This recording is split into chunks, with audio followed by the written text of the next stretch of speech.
Dallas-Fort Worth. International Airport Terminal C447 in the morning, and the world inside this building exists in that particular suspended state that airports only reach in the hours before dawn, when the daytime machinery of departure and arrival has not yet fully engaged, and the terminal feels less like a transit hub and more like a waiting room for something that hasn't been named yet. The fluorescent lights do their work without apology, rendering everything in that slightly flattened, slightly unreal way that makes faces look a little hollower and distances feel a little longer than they actually are. The floor has been recently waxed and smells of it that institutional, almost antiseptic smell that mingles with stale, recycled air and the ghost of 1,000 cups of airport coffee.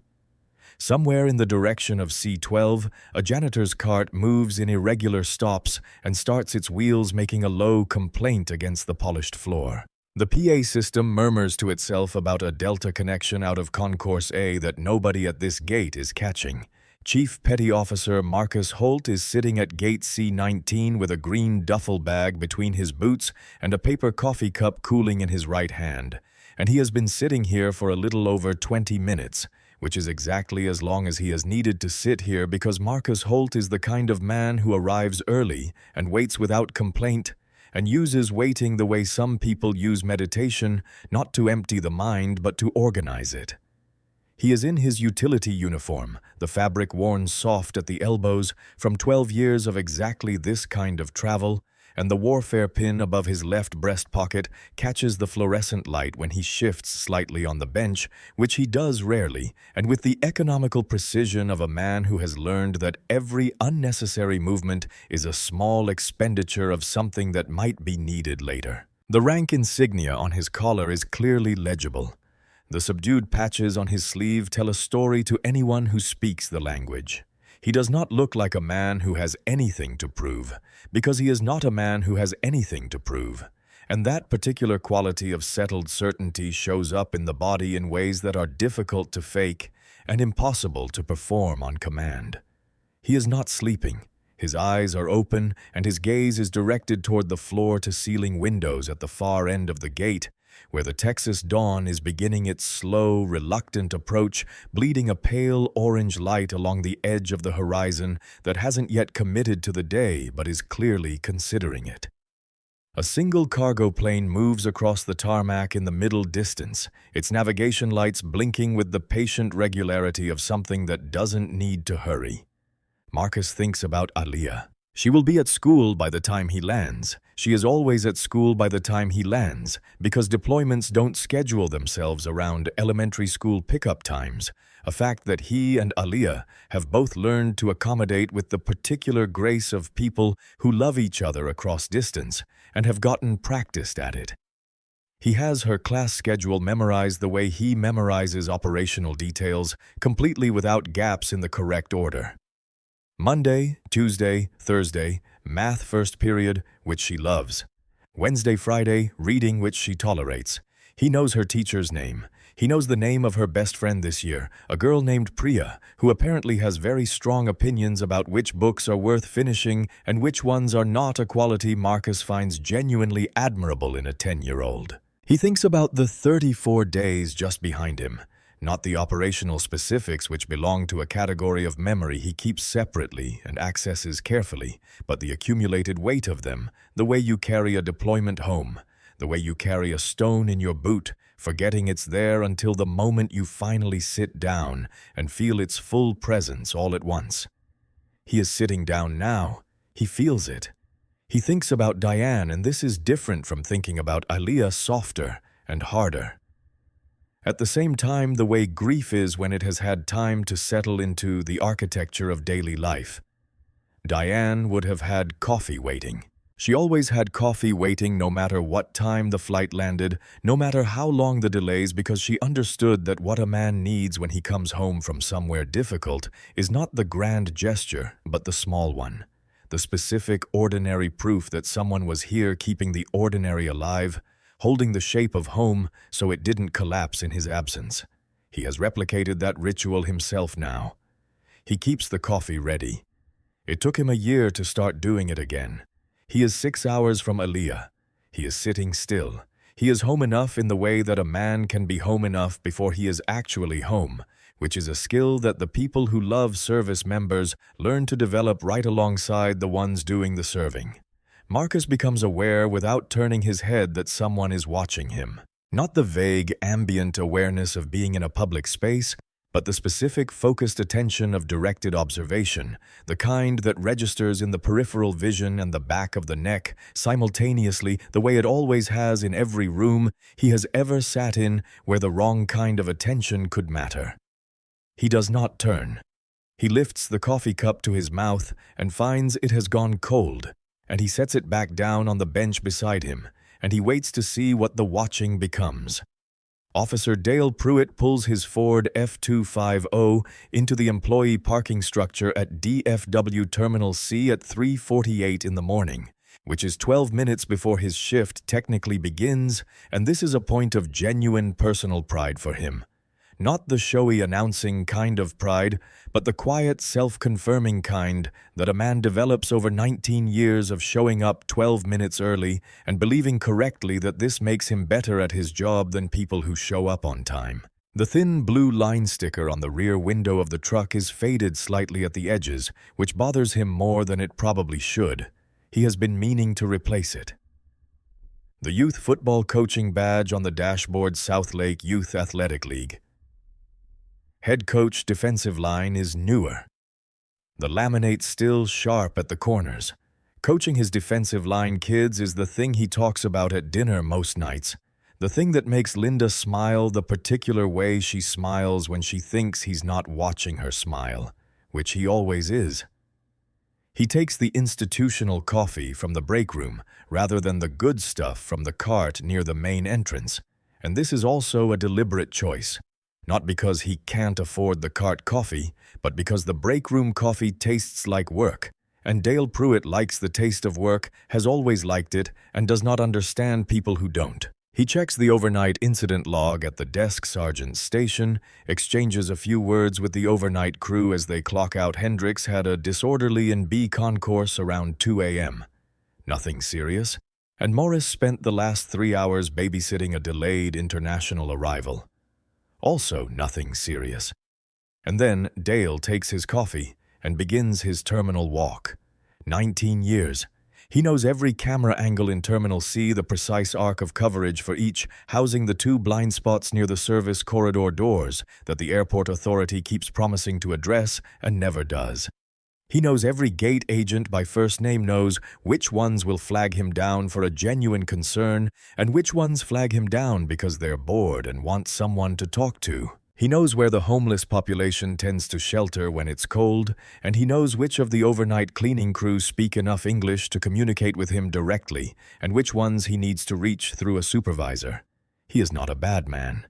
This is important to understand, not as an excuse for what he is about to do, but as a piece of the truth about how things like what he is about to do are able to happen at all, because the ones who do the most lasting damage are rarely the cartoonishly obvious villains. They are the ones who have organized their self-understanding so completely around the belief in their own good intentions that no individual action ever quite manages to disturb it. His record is mostly clean. Several commendations for what his department calls proactive enforcement, which in practice means Dale has a talent for finding the irregular and investigating it, and his supervisors have consistently rewarded this talent because in an airport security context, it has on balance served the institution. There was a civil complaint 4 years ago filed by a Somali-American businessman named Ahmed Farah, who Dale had detained at Gate B7 for 35 minutes while running what Dale described in his report as a routine identity verification check. The complaint was administratively resolved, which is to say, it was processed by the department's internal review office, assessed and filed without further action. Dale did not experience this as being let off the hook. He experienced it as vindication, which is a different thing, and the difference matters enormously. He rounds the corner into the C concourse main stretch, and his eyes do what they always do, which is to move in the efficient, practiced sweep of a man who has been looking at this same corridor for nearly 2 decades and knows immediately when anything in it is different from yesterday. It takes him approximately 4 seconds to locate the anomaly. Gate C-19. A bench along the east wall. A black man in military uniform sitting alone with a green duffel bag between his boots and a coffee cup beside him. Not on a phone, not reading, not sleeping, just sitting and looking toward the windows with the particular quality of stillness that Dale's 19 years have trained him to find notable. Because in his experience in the airport context, people who are that still are either exhausted or waiting for something, and the two are different in ways that a practiced eye can usually distinguish. He begins the assessment. Not a conscious, deliberated assessment, something faster and more automatic than that. The neural pathway worn smooth by years of the same recurring thought patterns until they no longer feel like thoughts at all. Just perception, just reality, just the way things are. Military uniform possible. The rank insignia looks right, the warfare pin looks right, but Dale has seen good counterfeits before. He saw one 2 years ago, a kid from Garland who had bought a full army dress uniform online and was working the departure terminal for free meals and thank yous, which was pathetic and technically a federal offense, though the charges didn't stick. He ran that kid in. It felt good. It felt like the job. The duffel bag. Large, heavy from the way it sits. Could be equipment. Could be anything. The stillness. The aloneness. The early hour. And then the last assessment. The one that arrives last in his conscious processing, but has in fact been present from the first second. From the moment his eyes found the bench. The man is black. And the car. This neighborhood drives, meaning this terminal, this hour. This gate is in Dale's 19-year experience. Not usually a black man sitting alone in a military uniform at 4:47 in the morning with a bag that could contain anything. He adjusts his belt. He begins walking toward gate C-19. His hand settles near his radio, not his weapon. Not yet. His jaw is set in the manner of a man performing a task he is confident is necessary, and the confidence is genuine, which is the part that makes it something other than simple malice, and the part that makes it in its own way worse. "Hey, Dale," says, stopping 3 feet from the bench, and the word carries with it that particular flavor of manufactured authority that experienced officers develop over years. Not quite a bark, not quite a greeting, but something in between that establishes hierarchy without technically asserting it. The kind of verbal posture that is very specifically designed to put the other person in the position of responding rather than initiating. Marcus looks up from the windows. He takes in the badge, the belt, the posture, the expression, all of it in approximately 1 second, because Marcus Holt has spent 12 years in environments where reading a room accurately in the first second is not a professional advantage but a survival skill, and his own expression does not change. "Morning," he says. "This your bag?" Dale's eyes move to the duffel with the performative scrutiny of a man who has already written the first paragraph of a story he hasn't bothered to confirm yet. He rocks slightly on his heels, thumbs drifting toward his belt, and lets the silence stretch in the manner of a man who uses quiet as a tool, a kind of pressure, a way of making the space between words uncomfortable enough that the other person feels compelled to fill it with something useful or incriminating or at minimum nervous. Marcus doesn't fill it. It is, he says simply and completely. "You, military?" The question is technically reasonable and simultaneously absurd because the uniform makes it self-answering, which means the actual function of the question is not information gathering, but positioning, establishing that Dale is the one asking and Marcus is the one answering, and that this hierarchy is the organizing principle of the next several minutes. Navy Marcus says, "Chief Petty Officer Marcus Holt, Something moves in Dale's jaw, a slight tightening, almost imperceptible, the kind of micro-expression that the face makes when the mind receives information that doesn't fit the story it was already writing and tries briefly to incorporate it before deciding instead to reframe it. He looks at the uniform again with something that isn't recognition and isn't quite doubt either. It is closer to suspicion dressed up as diligence, which is its own kind of costume. "Got some ID on you?" Marcus reaches slowly and deliberately into his breast pocket, moving with the careful, methodical deliberateness of a man who is fully aware that every gesture he makes right now is being catalogued by someone looking for a reason and who has therefore decided to make every gesture unambiguous and unchallenging and above reproach. He produces his common access card and holds it out between two fingers. Dale takes it. He looks at it for a time that is noticeably, measurably longer than necessary, turning it over, once tilting it under the fluorescent light, bringing it close to his face as if scrutinizing the details of the printing. Then he looks up from the card, looks at Marcus's face, and something in his expression shifts into a register that is flatter and more certain than before, the look of a man who has arrived at a conclusion and is now in the process of building the paperwork around it. "Where'd you get this?" The question lands in the empty terminal, the way something physical lands with weight, with a small, reverberating aftermath. Marcus holds the man's gaze without blinking, without shifting, without doing any of the things that the question is designed to make him do. "It was issued to me," he says, "by the United States Navy. These can be faked," Dale says, and his voice has taken on a new texture now, flatter, more certain, the tone of a man who has already decided and is now simply populating the space between his decision and its implementation with language that sounds like process. "I've seen it before. Guys buy the uniforms online, get a decent fake ID printed, walk around collecting thank yous and free meals." He pauses, and the pause is the most important part of what he says next. "Stolen valor. It's a federal offense." The two words sit in the air between them and do not go anywhere.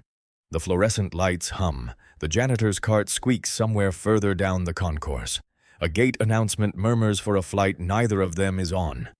A couple of travelers moving through the far end of the terminal, slow, almost imperceptibly catching the frequency of the exchange without fully understanding what they're witnessing. Marcus is quiet for a moment, and the quiet is not the quiet of a man who has nothing to say, but the quiet of a man choosing carefully what to say first because he has learned in rooms far more dangerous than this one, with men who carried genuine menace rather than borrowed authority.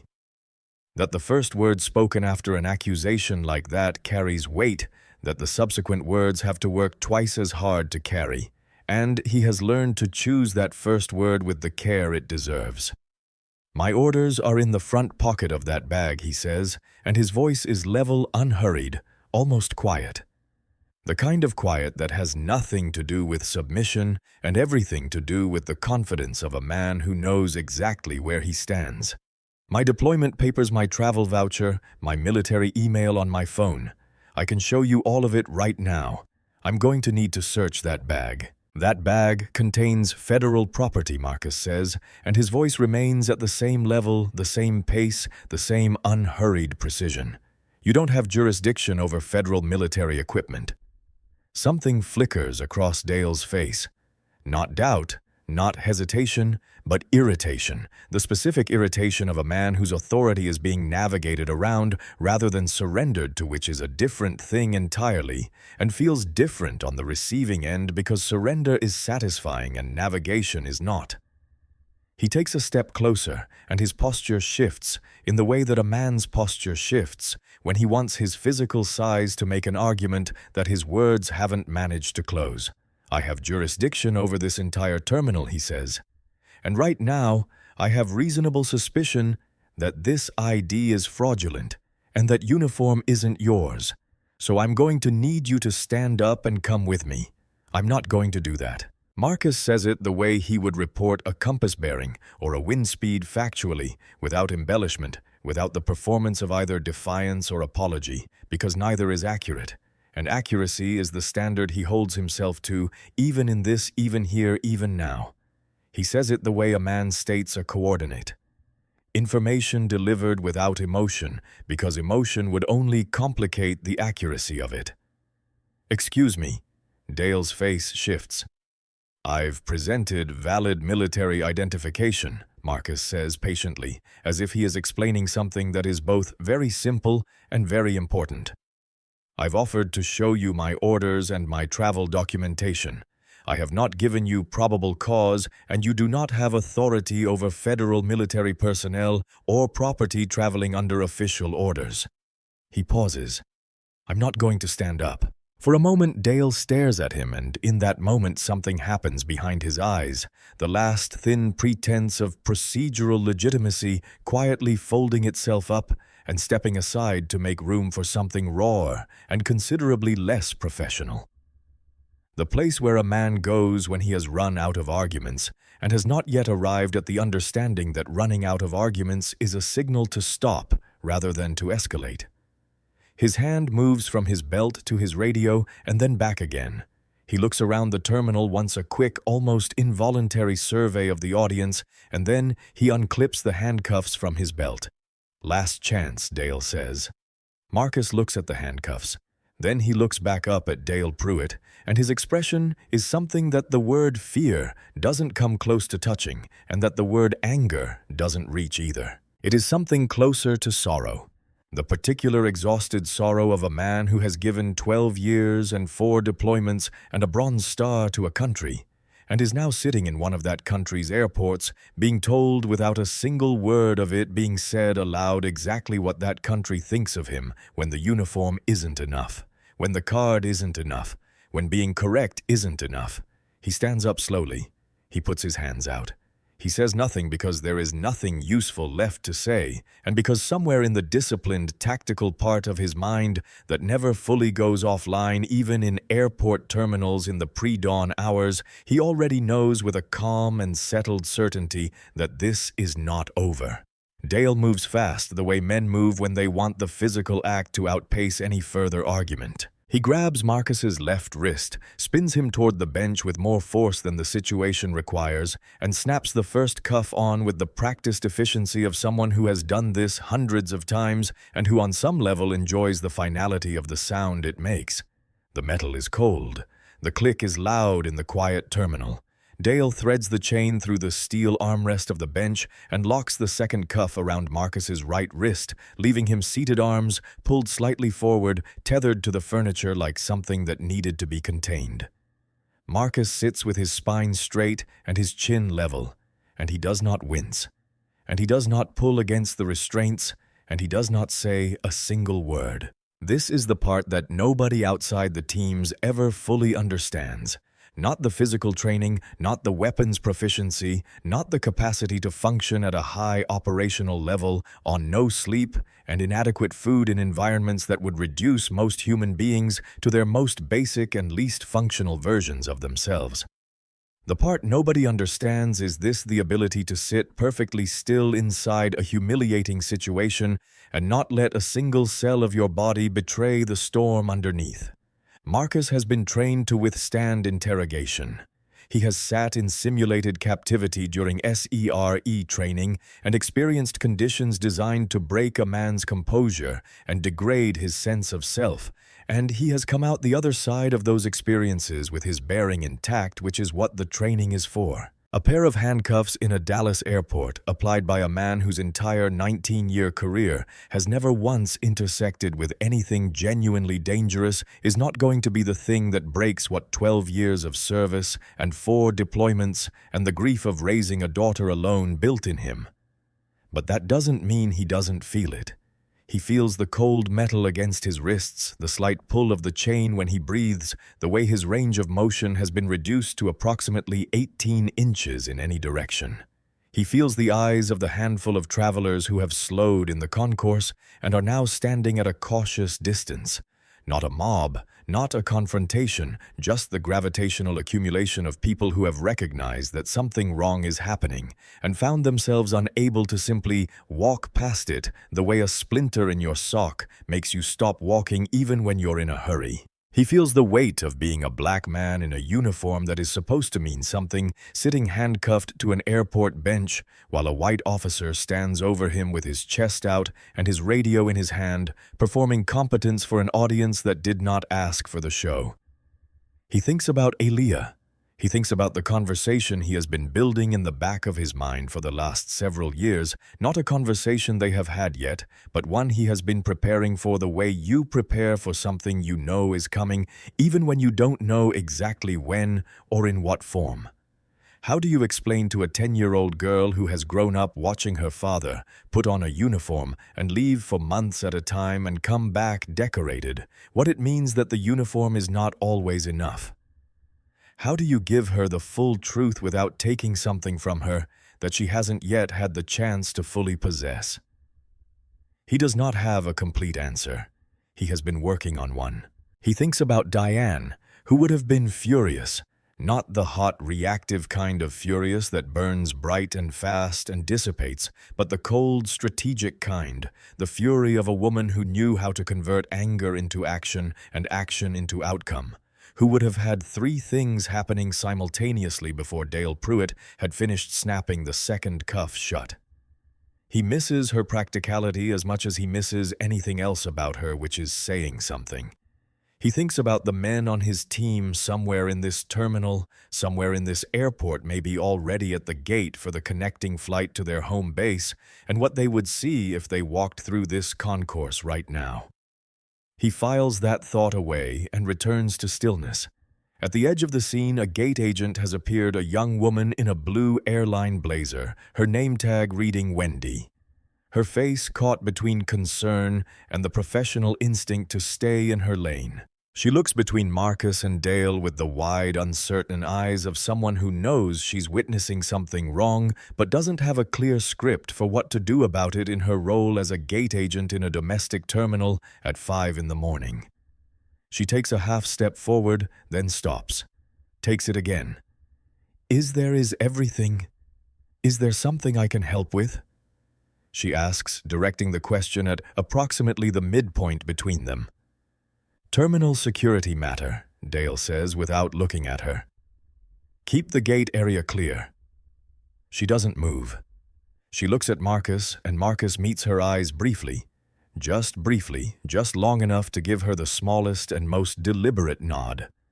Not asking for help, not needing rescue, just acknowledging her humanity. The simple fact of her decency in a moment where decency is not entirely absent from the room, even if it is not yet able to do much. She stays where she is.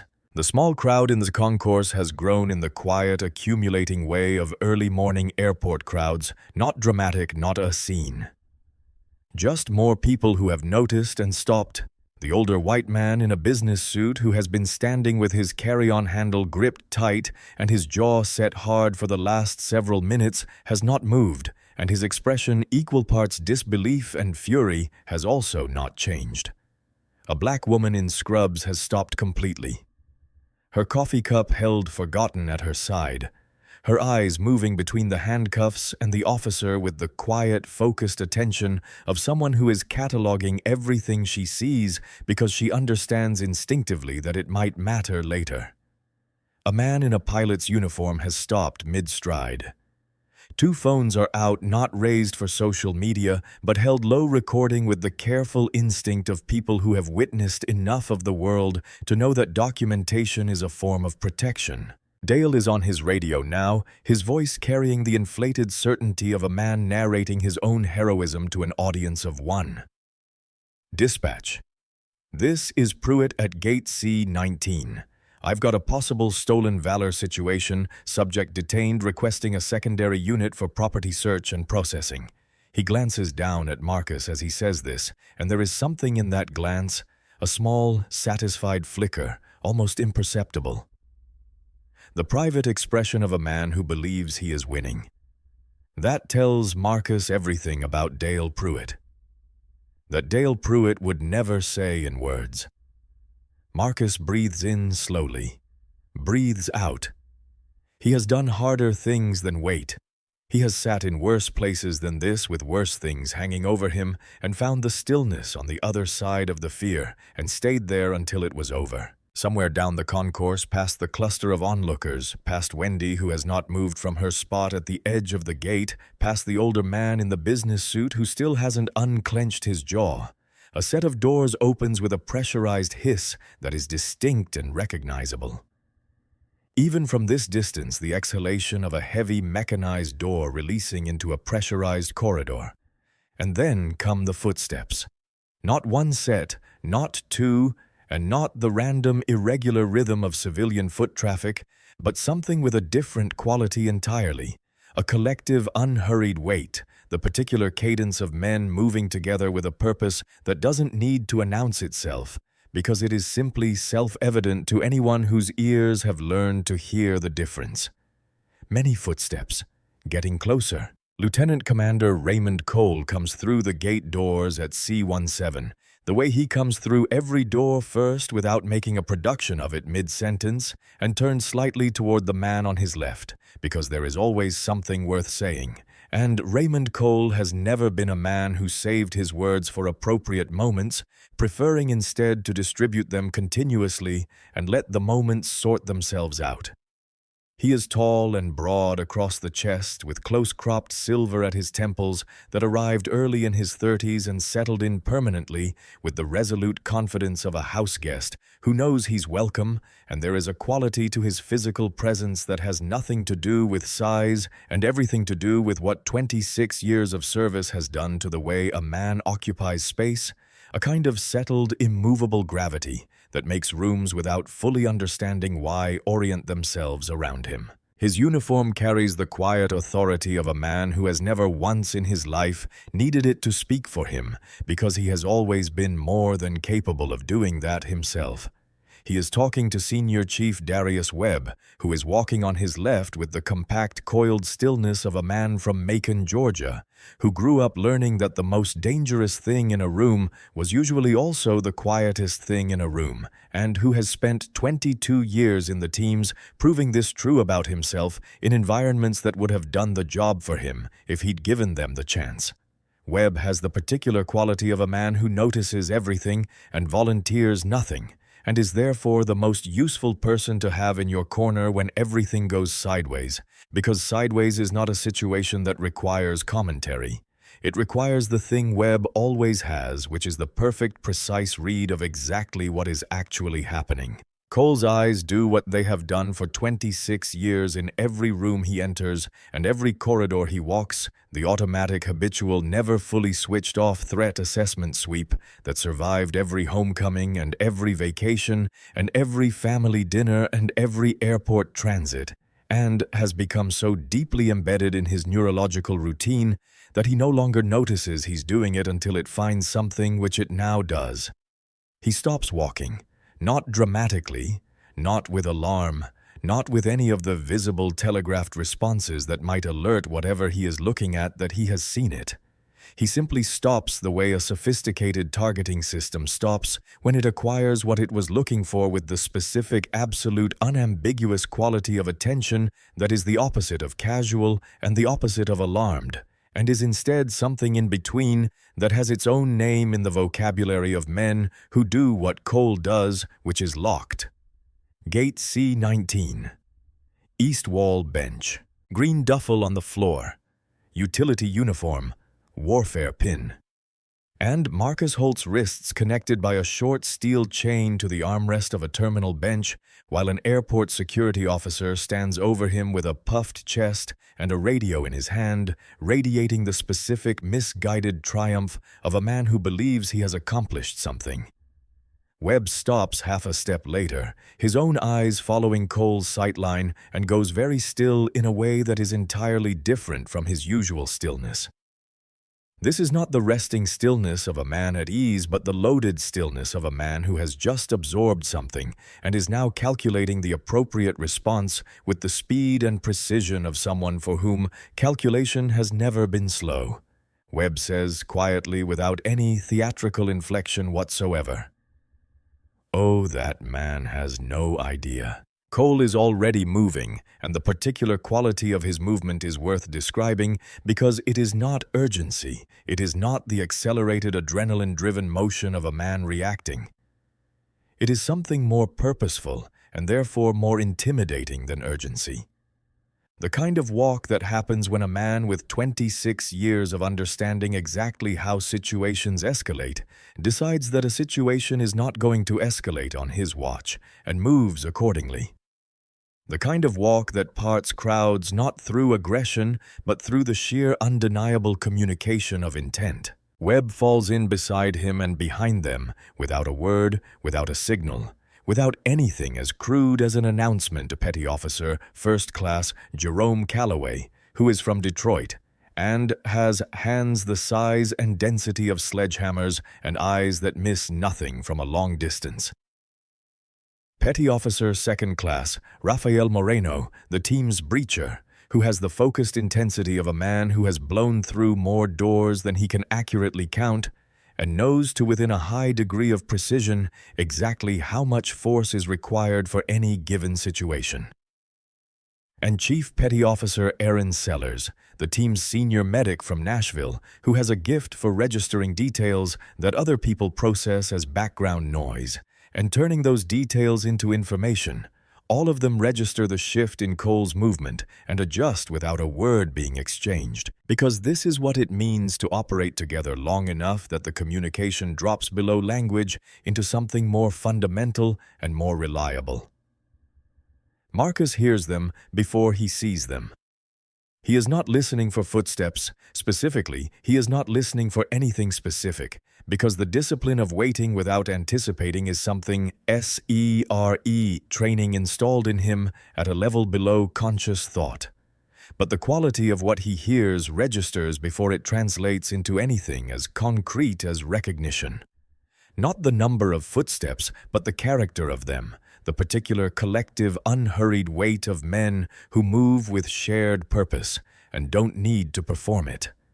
His eyes track left down the concourse past the onlookers and past Wendy, who still hasn't moved from her spot, and past the older man with the tight jaw. When his eyes find Cole's face across the distance of the terminal, something in his chest, something that has been locked down and sealed and held tightly in place for the better part of 30 minutes since the handcuffs went on releases exactly 1 degree. Not relief, because relief requires the situation to be over, and the situation is not over. Recognition, which is different and in its own way more sustaining. The bone-deep cellular recognition of a man who has just seen his people and who understands that what comes next will be handled correctly because the right people are now in the room. He doesn't call out. He doesn't gesture. He simply holds Cole's gaze across the length of the concourse, and in that look passes everything that needs to pass: the situation, the status, the instruction to stay measured, the confirmation that Marcus Holt's bearing is intact and has been intact from the beginning, and the quiet, absolute mutual understanding that whatever happens next, it will happen the right way. Cole receives all of it. He gives the smallest nod. Dale Pruitt has his back mostly turned still on his radio, still narrating his own importance to dispatch in the self-satisfied tone of a man who is not yet aware that the room has changed. The gate agent Wendy, who has been watching the approaching group with steadily widening eyes, takes an involuntary step backward. The older man in the business suit, who has been rigid with barely contained outrage for the last several minutes, exhales audibly, a long, controlled release, as if something he has been waiting for without knowing. He was waiting for it has just arrived. Dale registers the shift in ambient energy, the way all bullies eventually register these things too late, and with entirely the wrong instincts. He turns. Raymond Cole stops 6 feet from the bench, and the stopping is as deliberate and as precisely calibrated as everything else he does, because 6 feet is the distance that communicates presence without aggression, authority without threat, and that forces the person being addressed to look up rather than across a geometry that Cole has understood for 2 decades and uses without thinking. He looks at Marcus first. He looks at the handcuffs, the chain threaded through the steel armrest, the red impression already beginning to form at the edge of Marcus's left wrist. He looks at the duffel bag on the floor, untouched, because Dale apparently had enough clarity to hear the word jurisdiction and step back from the bag even if he didn't extend that clarity to Marcus himself. He looks at the careful, controlled composure of a man who has been sitting in restraints for the better part of 40 minutes and has not once, not for a single moment, lost his bearing, and something moves in Cole's face that is not anger, not relief, not sentiment, but something that might be the deepest form of respect, which is the kind that doesn't need to say itself aloud. Then he looks at Dale Pruitt. The look is not angry, it is worse than angry. It is the look of a man performing a total cold, perfectly comprehensive assessment, the kind of evaluation that takes in everything available, the posture, the expression, the radio in the hand, the puffed chest, the body language of a man who believes he has won something and reaches a conclusion so quickly and so completely that the conclusion is already done before Dale has finished registering that he is being assessed at all. "Who are you?" Cole says. And it is not a question in the intonation or the delivery. "And what do you think you're doing to my man?" Dale opens his mouth, and what comes out has the shape of authority without its substance, the frame without the canvas, the uniform without the body inside it to justify it. "Sir, this is a security matter. I'm going to need you to step back and let me—" "I asked you a question," Cole says. He has not raised his voice. He has not shifted his stance. He has not done anything that could be classified as threatening.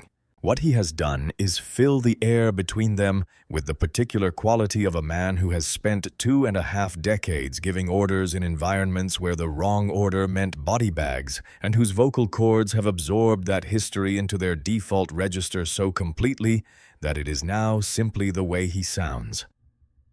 "My operator's name is Chief Petty Officer Marcus Holt. He has 11 years of active duty service. He has been deployed to Afghanistan twice, once to Iraq and once to Syria. He holds the Bronze Star with valor. He is traveling on official military orders, and he is my operator."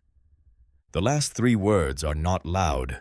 They are simply final, in the way that certain statements are final, not because they end the conversation, but because they rearrange the entire architecture of the room around them so that everything that comes after has to be measured against them. Behind Cole, the gate doors at C-17 open again with their pressurized exhale, and this time the men who come through them come in a column, not a march, not a formation, nothing that could be called military ceremony.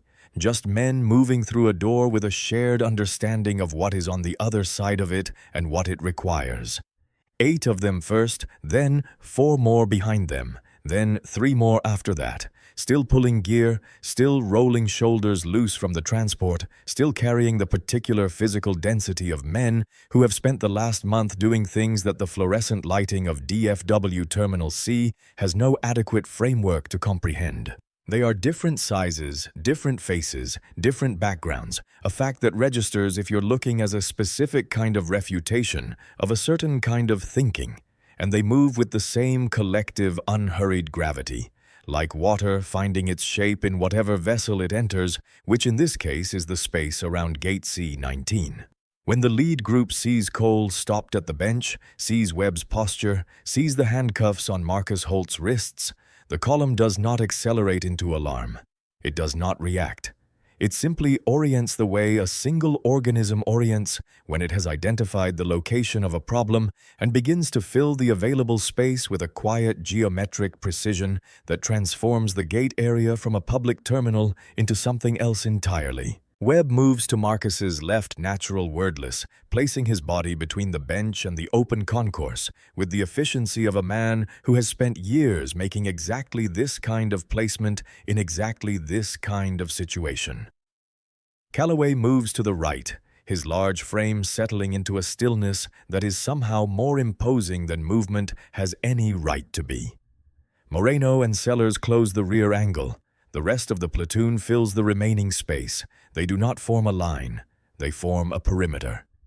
A geometric, precisely calibrated perimeter.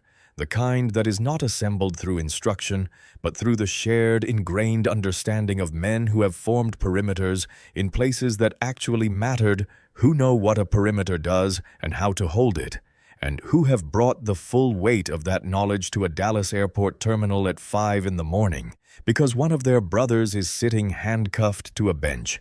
And that is a condition that requires a response. No hands on weapons, no raised voices, no theatrical displays of force, nothing that could be characterized as aggression, nothing that would give Dale Pruitt the justification he would need to escalate.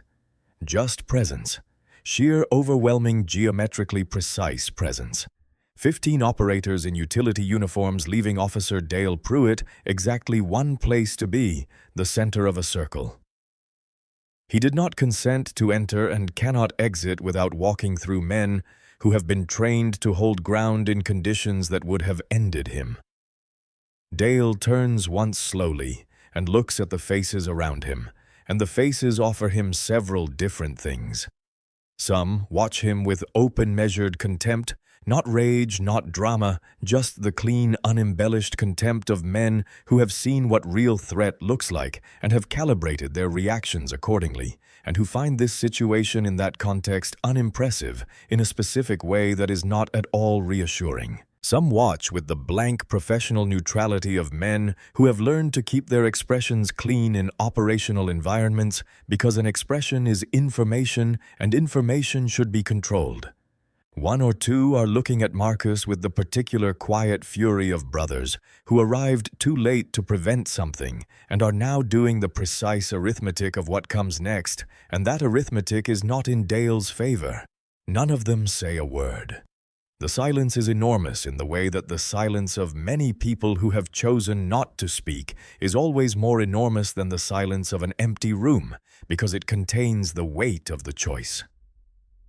The crowd of onlookers in the concourse has grown considerably. Wendy has been joined by a second airport employee, both of them standing well back with phones out, not for social media, not for content, but with the instinctive, careful documentation of people who understand that they are witnessing something that will matter, that will be looked at by people in other rooms, and that should therefore be captured accurately and completely.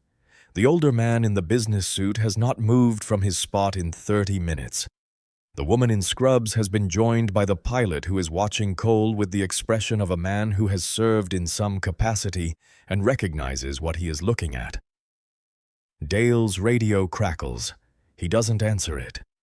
He looks at Cole, then at the men around him, then finally and involuntarily down at Marcus, still seated, still straight-spined, still perfectly composed, still the same man who has been on this bench the whole time, unchanged by everything that has happened around him. Because the discipline that holds a man together in the hard moments does not negotiate with circumstances. Something moves across Dale's face that he cannot suppress and is not able to fully identify in the moment, though he will spend a long time thinking about it afterward. It is the specific, nauseating vertigo of a man who has just arrived with total clarity and with no available exit at the full understanding of the size of the miscalculation he has made. Cole takes one step forward, just one, and the step is enough, because the geometry of the space compresses accordingly. The circle tightens almost imperceptibly, the ambient energy of the gate area shifts, and the 6 feet between Cole and Dale Pruitt becomes the most significant real estate in the entire airport. He reaches into his breast pocket and produces his military identification with the unhurried deliberateness of a man who has never once in his life needed a prop to establish who he is, but who understands that what is about to happen needs to be documented correctly from the first word and the first gesture, so that when it is reviewed later, and it will be reviewed, there is no ambiguity about the sequence of events and who did what in what order. He holds it where Dale can see it clearly. He does not hand it over because handing it over would be inviting the same treatment Marcus's ID received, and that is not an invitation he is extending. Lieutenant Commander Raymond Cole, he says, United States Navy Special Warfare Command. He lets that sit for exactly one beat, the beat of a man who is measuring his words for effect, not because he needs the effect, but because precision requires it. You are currently holding one of my operators in unauthorized restraints on federal travel orders in violation of Title 10 of the United States Code, which governs the jurisdiction of civilian law enforcement over active duty military personnel traveling under official orders. He pauses for exactly the time it takes a man to understand what he has just heard. You do not have probable cause. You do not have federal authority. Whatever you told your dispatch, you do not have a stolen valor case. What you have is a civil rights violation in progress, and it is being recorded from at least 5 angles that I can identify from where I'm standing. Dale's mouth opens. He has the expression of a man reaching for something he has always been able to find in the past and is discovering with mounting alarm that it is no longer where he left it. I had reasonable suspicion. You had a black man in a uniform sitting quietly at a gate, Cole says, and the evenness of his voice.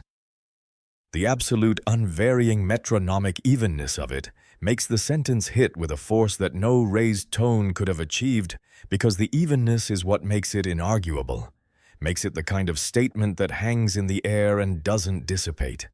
That is what you had.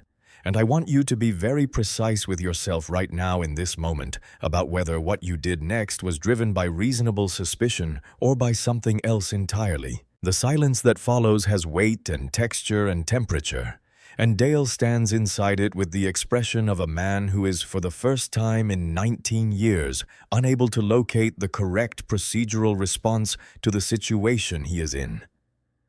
Darius Webb reaches into the breast pocket of his utility shirt and produces a small laminated card. The kind of card that a man carries because he has been in situations before, where having the specific language immediately available saved time and prevented misunderstanding. He reads from it in a voice that is low and carrying, not performing, not announcing, just speaking clearly enough to be heard. Title 18, Section 242. Deprivation of rights under color of law. Class E felony on the first offense escalating with injury or pattern of conduct. He looks up at Dale over the card with an expression of complete pleasant neutrality. Just so we're all working from the same source material. Dale looks at Webb, at the card, at Cole. I was following procedure, he says, and the words come out smaller than he intended them to, not in volume, but in weight, the way words sometimes come out smaller when the confidence that should be behind them has been quietly removed. Your department's procedure, Cole says, with the calm certainty of a man who has prepared his case and does not need to perform it, does not supersede federal law. Your jurisdiction in this terminal is concurrent with federal jurisdiction, not superior to it. You cannot detain, search, or compel a federal military employee traveling under official orders without probable cause that meets federal standards and a military ID. That you personally and subjectively decided looked suspicious does not meet that standard. He tilts his head slightly, the tilt of a man making a point he wants to land cleanly. Your department's legal counsel is going to tell you the exact same thing, probably within the next hour. Cole reaches into his pocket and produces his phone and dials without breaking eye contact with Dale, and the call connects on the second ring. This is Lieutenant Commander Raymond Cole, Special Warfare Command, he says. I need federal marshals and military police at Gate C-19, DFW Terminal C. I have an active duty SEAL operator in unauthorized civilian detention on official travel orders. Yes. A pause. Now. Thank you. He ends the call and returns the phone to his pocket. Jerome Calloway, who has not moved from his position to Marcus's right and has said nothing for the duration of everything that has just transpired, speaks for the first time, and his voice is deep and completely unhurried, and carries the way a voice carries when it belongs to a man who never raises it because he never has to. Security footage has been running this whole time. He says to no one in particular, the way you might note the weather. Every camera in this terminal. Approach interrogation restraints. All of it. Dale looks up at the nearest camera housing mounted above the gate desk, and he looks at it for a long moment, and something behind his eyes shifts, not immediately, not all at once, but with the particular motion of a man who is for the first time fully calculating what that footage contains and what it will look like to the people who will eventually watch it, which will be many people in many rooms for purposes that are not in his favor. Document Chief Holt's wrists. When the restraints come off, Cole says to Aaron Sellers, not looking away from Dale. Photographs written, notation time-stamped. Already on it, Sellers says quietly, his phone already in his hand. Cole looks back at Dale. The assessment in his eyes has not changed. It is still cold, still total, still completely without the anger that would have given Dale something to push back against. The marshals will be here in approximately 8 minutes, he says. I'd strongly suggest you use that time to remove those handcuffs and think very carefully about whether you have anything to say that begins with an apology. Dale stands there for 3 more seconds. They are very long seconds. Then, with hands that are not entirely steady, he reaches for his keys. The handcuffs release with the same metallic click. They went on with the same sound, the same cold mechanical finality. But it is a completely different sound this time, because sound is never just sound. It is always also context, and the context of this click is entirely completely different from the context of the first one, so much so that it might as well be a different sound altogether. Aaron Sellers is there before Dale has fully stepped back, crouching in front of Marcus with a pen light in his left hand and his phone in his right, moving with the focused, efficient precision of a man who has performed field medical assessments in environments that make a fluorescent terminal look like an operating room, who has worked on injuries in the dark, in the rain, in conditions where the margin for error is measured in minutes, and who therefore finds this particular task in these particular conditions straightforward, in a way that allows him to be both thorough and fast. He examines both wrists with complete methodical attention, the pen light moving from one to the other. His eyes close and steady. He photographs each wrist from 3 angles, each photograph time-stamped automatically. He notes the time aloud. He documents in a voice so calm and precise that it already sounds like testimony, because testimony is always testimony. When Aaron Sellers is the one speaking, the red impressions left by the metal at the edges of Marcus's wrists, the slight discoloration at the point of tightest contact, the minor abrasion on the inner edge of the right wrist, where Marcus shifted position once during the 38 minutes he sat cuffed to the bench. He notes all of it. He misses nothing. Marcus rolls his wrists once, slowly feeling the return of circulation in the way that is always slightly uncomfortable before it becomes comfortable. He reaches down and places one hand on the green duffel bag, not picking it up, not pulling it close, just setting his hand on the canvas with the quiet, unhurried intention of a man re-establishing contact with something that belongs to him and was never anyone else's to touch. The quiet re-establishment of a man reclaiming what was always his. He says nothing. Dale has retreated 2 steps and is standing in the loose center of the perimeter, with the particular quality of stillness that belongs to a man who has run through every available option and found that none of them are options anymore. His radio is silent. His hand is nowhere near his holster, the aggressive physical architecture of his posture from earlier. The puffed chest, the proprietary stance, the body language of a man who believed this space belonged to him in some fundamental and unchallengeable way has collapsed inward like a structure from which the load-bearing element has been removed, leaving something smaller and considerably less certain occupying the same space. Marcus looks up at him. For the first time since Dale Pruitt approached him at Gate C-19 with a coffee cup cooling in his hand and a Texas dawn barely starting on the horizon, Marcus Bradley allows himself the smallest, most controlled exhale. His people are here. He is in the most important sense of the word reclaimed. The small crowd along the concourse edge has been watching the handcuffs come off, and there is a shift in the quality of the air. Not applause, not cheering, nothing as performative as that. Just the quiet, collective release of people who have been holding something in their bodies without quite knowing it, and have now, with the click of opening handcuffs, been able to set it down. The older man in the business suit finally unclenches his jaw. His carry-on hand loosens. The woman in scrubs lowers her coffee cup. She has been holding it at the same position for 40 minutes, forgotten, and exhales. Wendy, the gate agent, has both hands covering her mouth, and her eyes are bright in a way that could go several directions and appears in this light to be choosing relief. They come before they are seen. The marshals, the crowd parts without being asked, and four figures move through the gap with the coordinated, no-nonsense momentum that belongs to people who have responded to enough calls to have stopped performing urgency and simply embody it.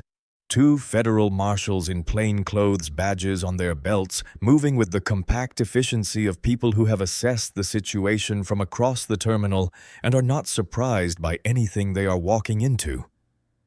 Behind them, two airport security directors, not the floor-level officers who manage gate disputes and lost luggage claims, but the senior administrative tier.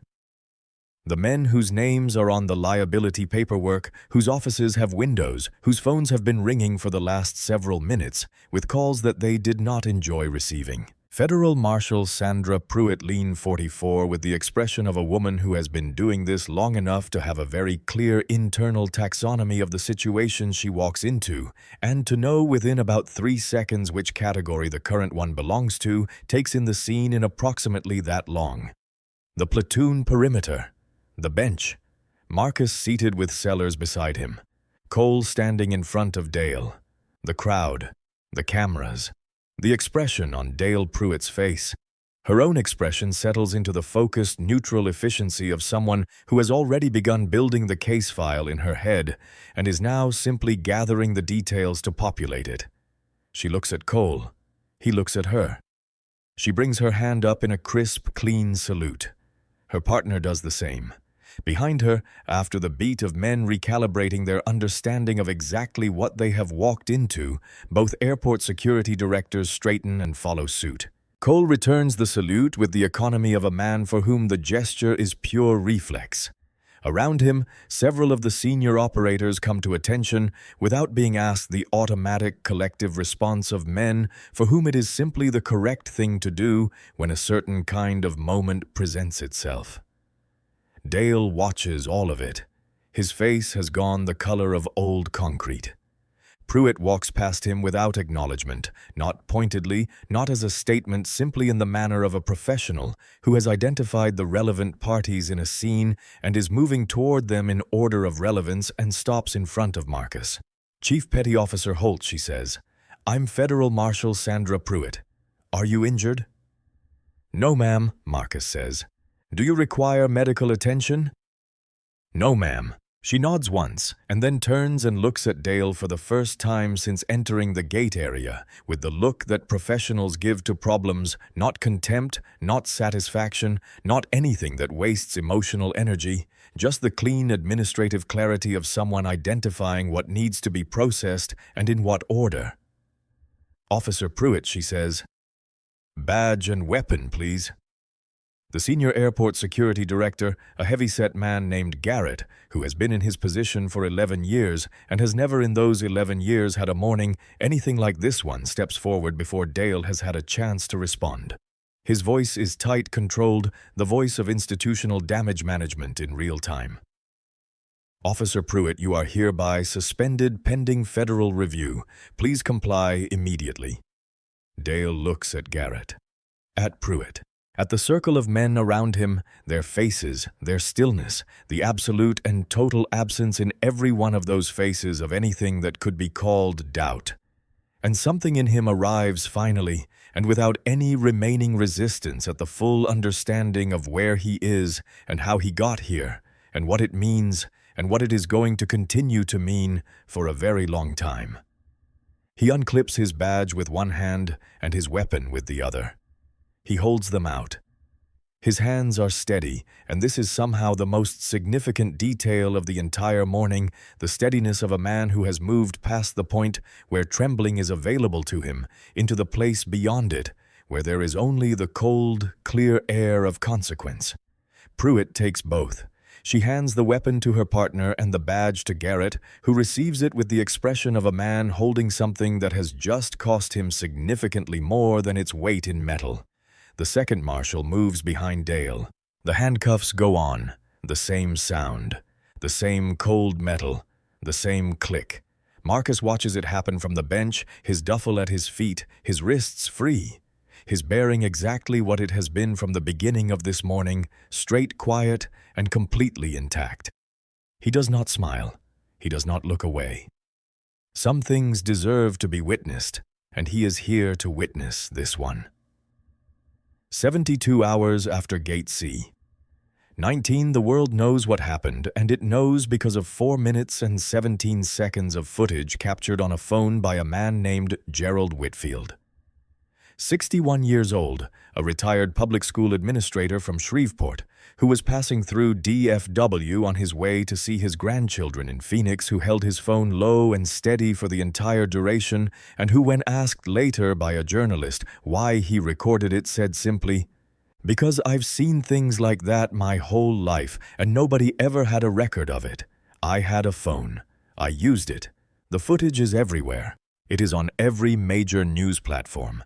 Every social media site clipped and reclipped and commented on and analyzed and shared by people who have never met Marcus Holt and do not know his name, but who recognize in the 4 minutes and 17 seconds of Gerald Whitfield's footage something that requires no caption and no explanation." Marcus himself has said nothing publicly. This is a deliberate choice, not because he has nothing to say, but because he has learned over 12 years of operational service that the right action at the right moment is worth more than the right action at the wrong moment, and the right moment for his words has not yet arrived. He has given his statement to federal authorities, answered every question, provided every document, and is now in the process of being exactly what he has always been: a man who trusts the process he is in and lets it do its work.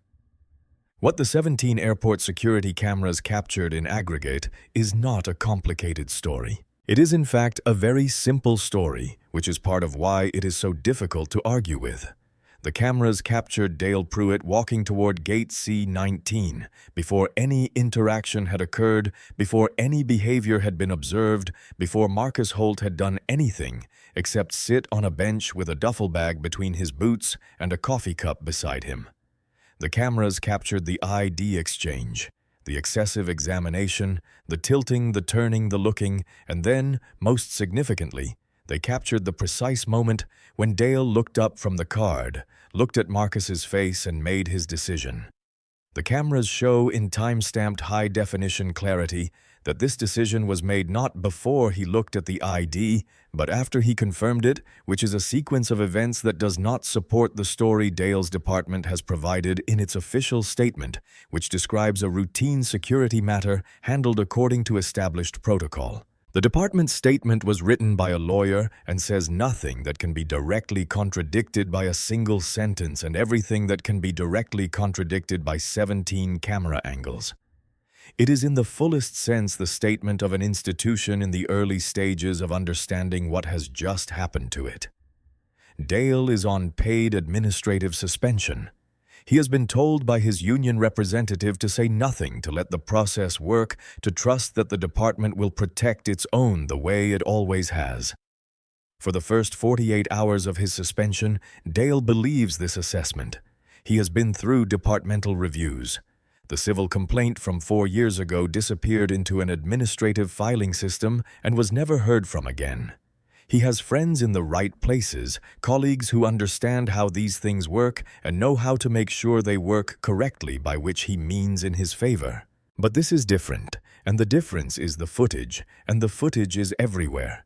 And federal jurisdiction means that the process that matters is not the process his union representative is describing.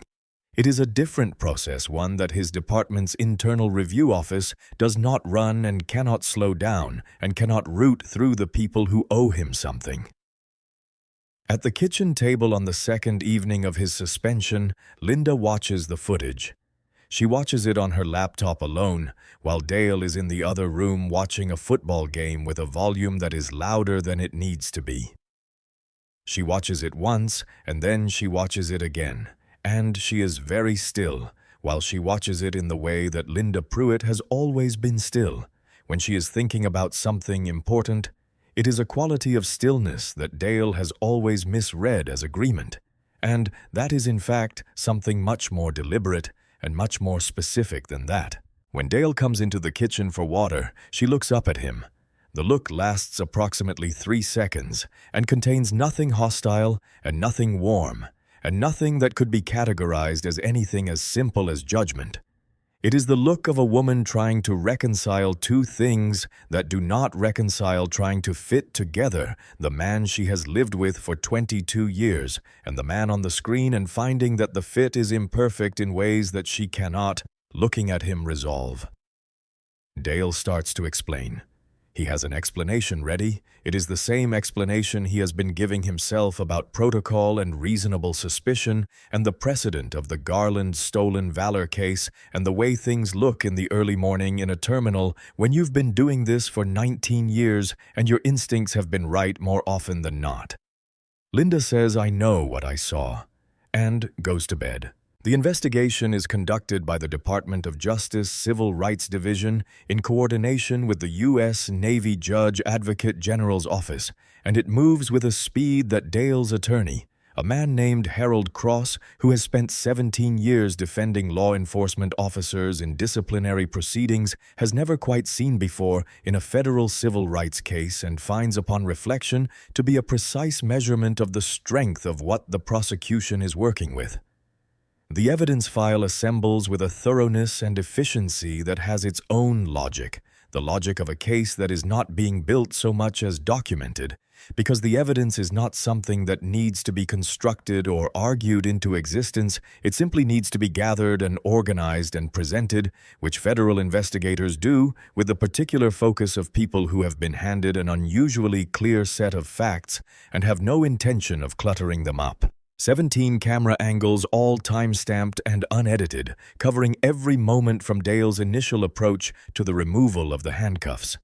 Dale's own body camera footage, which he did not disable, and which recorded with complete audio the entire interaction. Every word, every pause, the moment he said, "Where'd you get this?" The moment he said, "Stolen valor." The moment Marcus offered his orders and travel documentation, and Dale declined. Aaron Sellers' medical documentation submitted within 6 hours of the incident, 8 photographs and 2 pages of written notation. Cole's written debrief, 14 pages submitted within 24 hours, covering the approach, the legal citations, the platoon's response, and a chronological account of events so detailed and so internally consistent that it will function in a courtroom the way a wall functions as something that cannot be moved regardless of the force applied to it. Every one of the platoon's 14 other members submits a written statement. Each statement is consistent with the others on every material point. This level of documentary consistency across 16 separate accounts filed independently and within a short window is unusual in federal civil rights investigations, and the investigator assigned to the case notes it in her preliminary report as significant, which in federal investigator language means this is going to be difficult to argue against. On day 4 of the review, the lead investigator identifies what she will later in her testimony describe as the pivot point of the entire case. The footage sequence showing Dale looking at the military ID, examining it for an extended period, tilting it, turning it, and then looking up from it, looking at Marcus's face, and proceeding with the detention. Not before looking at the ID after it, after confirming that it was what it purported to be. The sequence lasts 11 seconds, and it is the investigator will note the 11 seconds on which everything else turns. Dale's prior civil complaint is surfaced and examined carefully. The Somali-American businessman 4 years ago, Gate B, 7:35 minutes. It was administratively resolved, which is to say that it was processed and filed and not formally investigated. And the DOJ reviewer notes in the margin of her summary that administratively resolved and found without merit are not the same thing. A distinction that the department's internal review process did not make, but that a federal court will. She notes the pattern not sufficient on its own, but sufficient to contextualize to show that the incident at Gate C-19 was not an aberration but a continuation, and that the continuation had been allowed to continue, because no one in a position of authority had seen fit to treat the first instance as the beginning of something, rather than an isolated event. Harold Cross files 2 motions to have the footage excluded on technical grounds. Both are denied with language that suggests the court finds the technical grounds manufactured rather than genuine. He files a petition for state jurisdiction. It is denied in 48 hours. He begins quietly and without telling Dale preparing a reduced plea strategy, which is the strategy you prepare when you have accepted that the trial outcome is not in your client's favor and your job has shifted from winning to minimizing. For the first time since the morning at Gate C-19, Dale's certainty begins to develop cracks. Not guilt, not yet, because guilt requires a particular kind of internal reorganization that does not happen quickly in people who have spent 19 years being right, but something more preliminary than guilt. The awareness growing slowly and against considerable resistance that the story he has been telling himself about what happened does not match what the cameras show, and that there is no camera that shows what he believes. Instead, because what he believes was inside his head, and the cameras only capture the outside. 3 days after Gate C-19. Marcus lands in his home city on a flight that arrives 18 minutes early, which is the kind of small grace that the universe occasionally dispenses without announcement, and which he accepts with the gratitude of a man who has learned not to expect grace but to receive it well when it arrives. Aaliyah is at school. He knew she would be. His mother-in-law, Gloria. Diane's mother picks him up from the arrivals level in her immaculate Buick.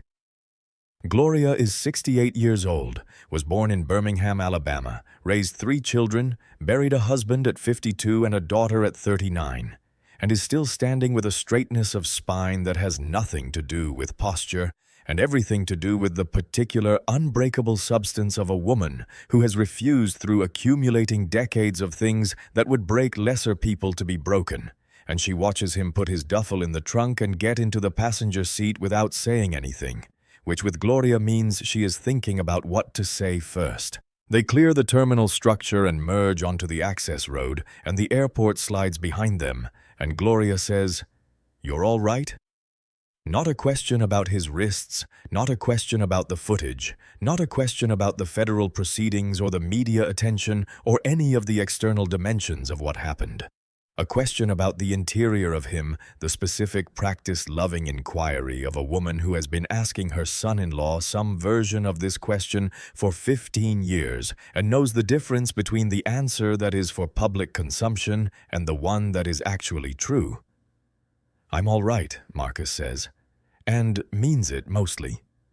Gloria is quiet for a moment, her eyes on the road. Then, "Your daughter doesn't know yet. Corinne at the school said she'd leave it to you." A pause. "When you're ready, you'll know how to tell her." The rest of the drive is quiet, the particular comfortable silence of people who have loved each other through enough things that silence between them is not absence but presence, not the end of conversation but a different kind of it. Marcus watches Texas move past the window and lets himself simply be in the car, in the motion, in the ordinary miracle of going somewhere ordinary. When Aaliyah comes through the front door that afternoon and sees him in the kitchen, she has been dropped off by the school carpool, and he heard the car. Heard her footsteps on the front walk, heard the key in the door, and had turned from the counter to face the hallway.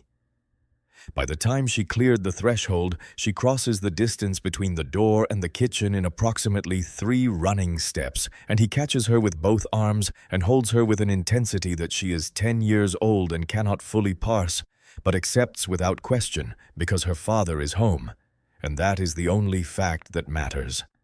She asks if he brought her anything. He reaches into his jacket pocket, the interior breast pocket where he keeps things he wants to keep close, and produces a small piece of rock, roughly palm-sized gray and brown and worn smooth on one side, picked up from the ground on his last day in the place he'd spent the last 34 days, which is a place he cannot name to her, but can gesture toward in other ways.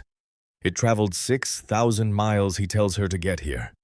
Aaliyah holds it with both hands, the way she holds things she considers important, which is a habit she got from Diane, and does not know she got from Diane, and looks at it with the focused, wondering attention that 10-year-olds bring to objects that come from far away. Objects that have been somewhere they have never been, that carry the weight of distance in their ordinariness. She says it's heavy. He says it is. She asks if she can put it on the windowsill. He says yes. That night, after Aaliyah is asleep and the house has settled into the particular nighttime quiet of a home with a child in it, Marcus sits at the kitchen table, the one where Diane used to sit across from him. The chair on the other side still turned slightly outward, in the way it was always turned when she occupied it. A detail that no one has adjusted because adjusting it would be a kind of finality that neither of them is ready for. And for the first time since Gate C-19, he allows himself to feel all of it, without the filter that the situation required while he was inside it. Not anger, because anger is too simple. For what this is too clean and too easily discharged to carry the full weight of 38 minutes handcuffed to a bench in his own country's airport, in a uniform that he earned with 4 deployments and 11 years of service and a bronze star that has his name on it, and the name of the action that earned it, which he will never tell Aaliyah about in any detail, but which she will someday understand enough to be proud of.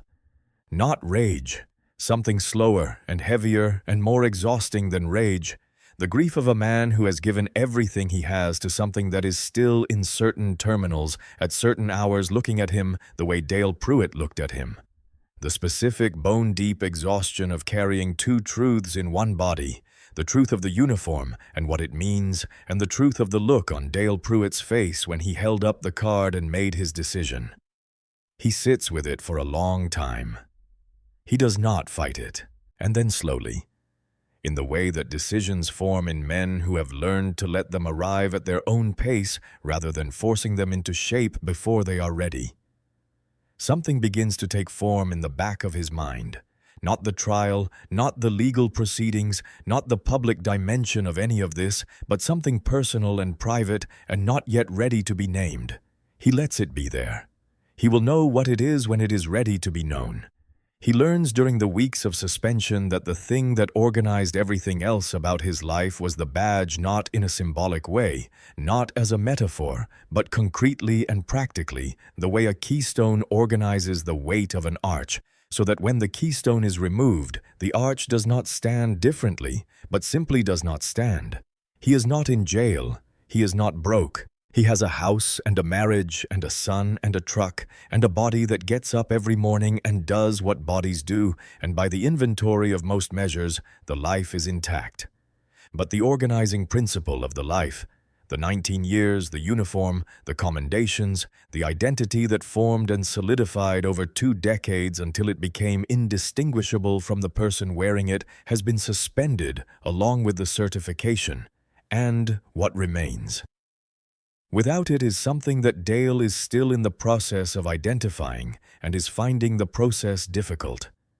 He coaches football until the league president calls with the suggestion, gentle, professionally delivered, leaving no obvious opening for argument that perhaps it would be better during the review period to step back from visible community roles. He replaces one of the faded stickers on the truck and then sits in the driveway for several minutes, doing nothing in particular, which is not like him, because Dale Pruitt has always had something to do next.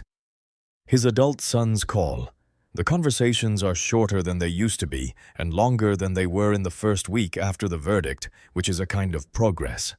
One of them, his older boy married now, a kid of his own on the way, has seen the footage but does not say so directly. The footage is in the space between his words, in what he does not say, in the particular careful quality of his voice, when he asks how Dale is doing. the voice of a person who has seen something about someone he loves that he cannot unsee, and is trying to figure out how to love them forward from the new position this knowledge puts him in. He and Linda eat dinner together every night. This is the thing that surprises him most, that Linda is still here, still at the dinner table, still making the decisions that make a household work, still his wife in the full and practical sense. She sat across from him in the kitchen in the week after the verdict and told him in a voice that was not raised and did not need to be that she was staying and that things were going to be different, and that different meant he was going to spend a significant portion of the rest of his life figuring out who he actually was without a badge to tell him. She said it the way she said things. She meant completely, simply, directly, without performance. The way a woman speaks when she has decided to say the thing instead of the approximation of the thing. He had not argued. He has discovered in the weeks since that this is partly because he understood she was right and partly because he did not have a counter-argument that he believed in. His community service has been assigned a civil rights education center in Dallas 3 evenings a week, working with facilitators who run workshops about law enforcement and community relations, seated in the same chairs as the people who attend those workshops, without his badge, without his authority, without the physical and institutional architecture that has surrounded him for 19 years. He expected to hate it. He is discovering that he does not hate it, that sitting in those chairs and listening to stories from people whose lives were shaped by encounters with men who thought and acted the way he thought, and acted stories that he cannot reframe or explain away, or root through the filter of a police officer's professional perspective, is doing something to him that he cannot yet name. But that is not entirely bad, though it is very uncomfortable and will be for a long time. Tyler. His youngest is 19. He has always been the quieter of his sons, the more inward one, the one who notices things and thinks about them before speaking, which Dale always privately attributed to Linda's influence, and now suspects may be something else, something Tyler came to on his own. Tyler has wanted to join the Navy since he was 15, and Dale has always known this with the particular pride of a father who disagrees with a choice but respects the fact that his child made it himself. Tyler applied, passed his physical, scored well on his ASVAB, did everything right the way Tyler has always done everything right. The background check reached Dale's federal record and the waiver process began, and then the waiver process stalled, and then the waiver process produced a letter that said in the particular careful language that bureaucratic institutions use when they are closing doors that the application could not be approved at this time. Tyler did not cry in front of Dale. He went to his room and closed the door with the quiet, controlled movement of someone who has decided that the space between himself and his father needs to be more than it currently is for a while, for reasons he does not yet have the vocabulary to explain, and that Dale, standing in the hallway outside the closed door, does not need explained because he understands them completely and has nothing to say in response. Because there is nothing to say, because his son deserved better than this, and the reason his son didn't get better than this is him. He does not go to bed that night. He sits at the kitchen table in the dark and holds the letter Tyler received and reads it in the light from the kitchen window and the specific devastating weight of it. The particular weight of understanding that your failures have reached forward through time and taken something from your child is heavier than anything Dale Pruitt has carried in 47 years, and he has until this moment believed himself to be a man who could carry a great deal. He prays. This also surprises him. He has not prayed since his mother's funeral 20 years ago, and the prayer was perfunctory. Then the automatic recitation of a man going through a form. This prayer is different.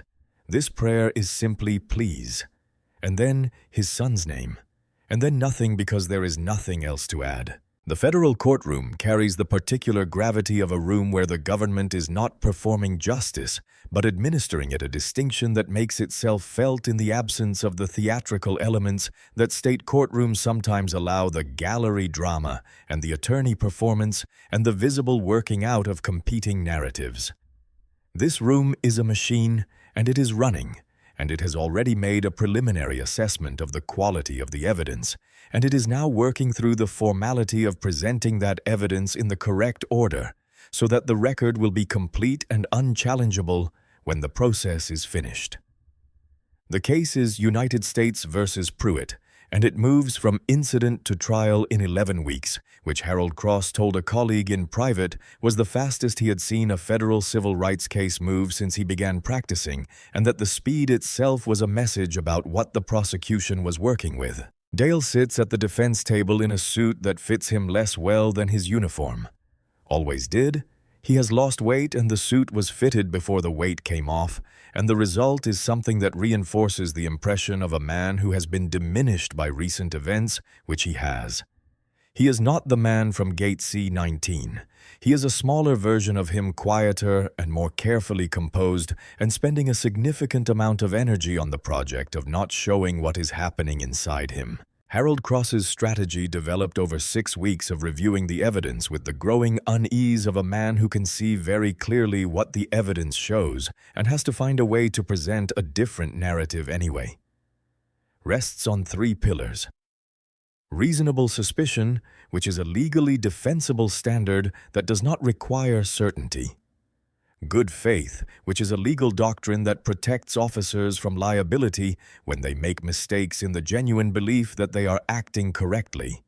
And the absence of explicit discriminatory language, which means that the prosecution will have to prove discriminatory intent through pattern and inference, rather than a direct statement which Cross knows from experience is harder than it sounds.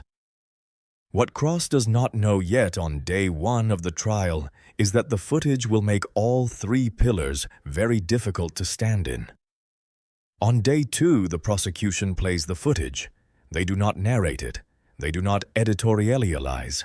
They do not tell the jury what to think or how to feel or what the footage means. They simply play it all 17 angles assembled in chronological sequence, each angle time-stamped, each moment clear and unambiguous in the high-definition quality of modern airport security cameras. The courtroom is quiet, in the way that courtrooms are quiet when something is happening that everyone understands is significant and no one wants to interrupt. The jury watches Dale approach Marcus before any behavior has been observed, before any interaction has occurred, before Marcus Holt has done anything except exist at gate C19. They watch the ID exchange, the tilting, the turning, the excessive examination. And then they watch the moment the prosecution identified on day 4 of the investigation as the center of everything, Dale looking up from the card, looking at Marcus's face and making his decision. Not before confirming what the card said. After.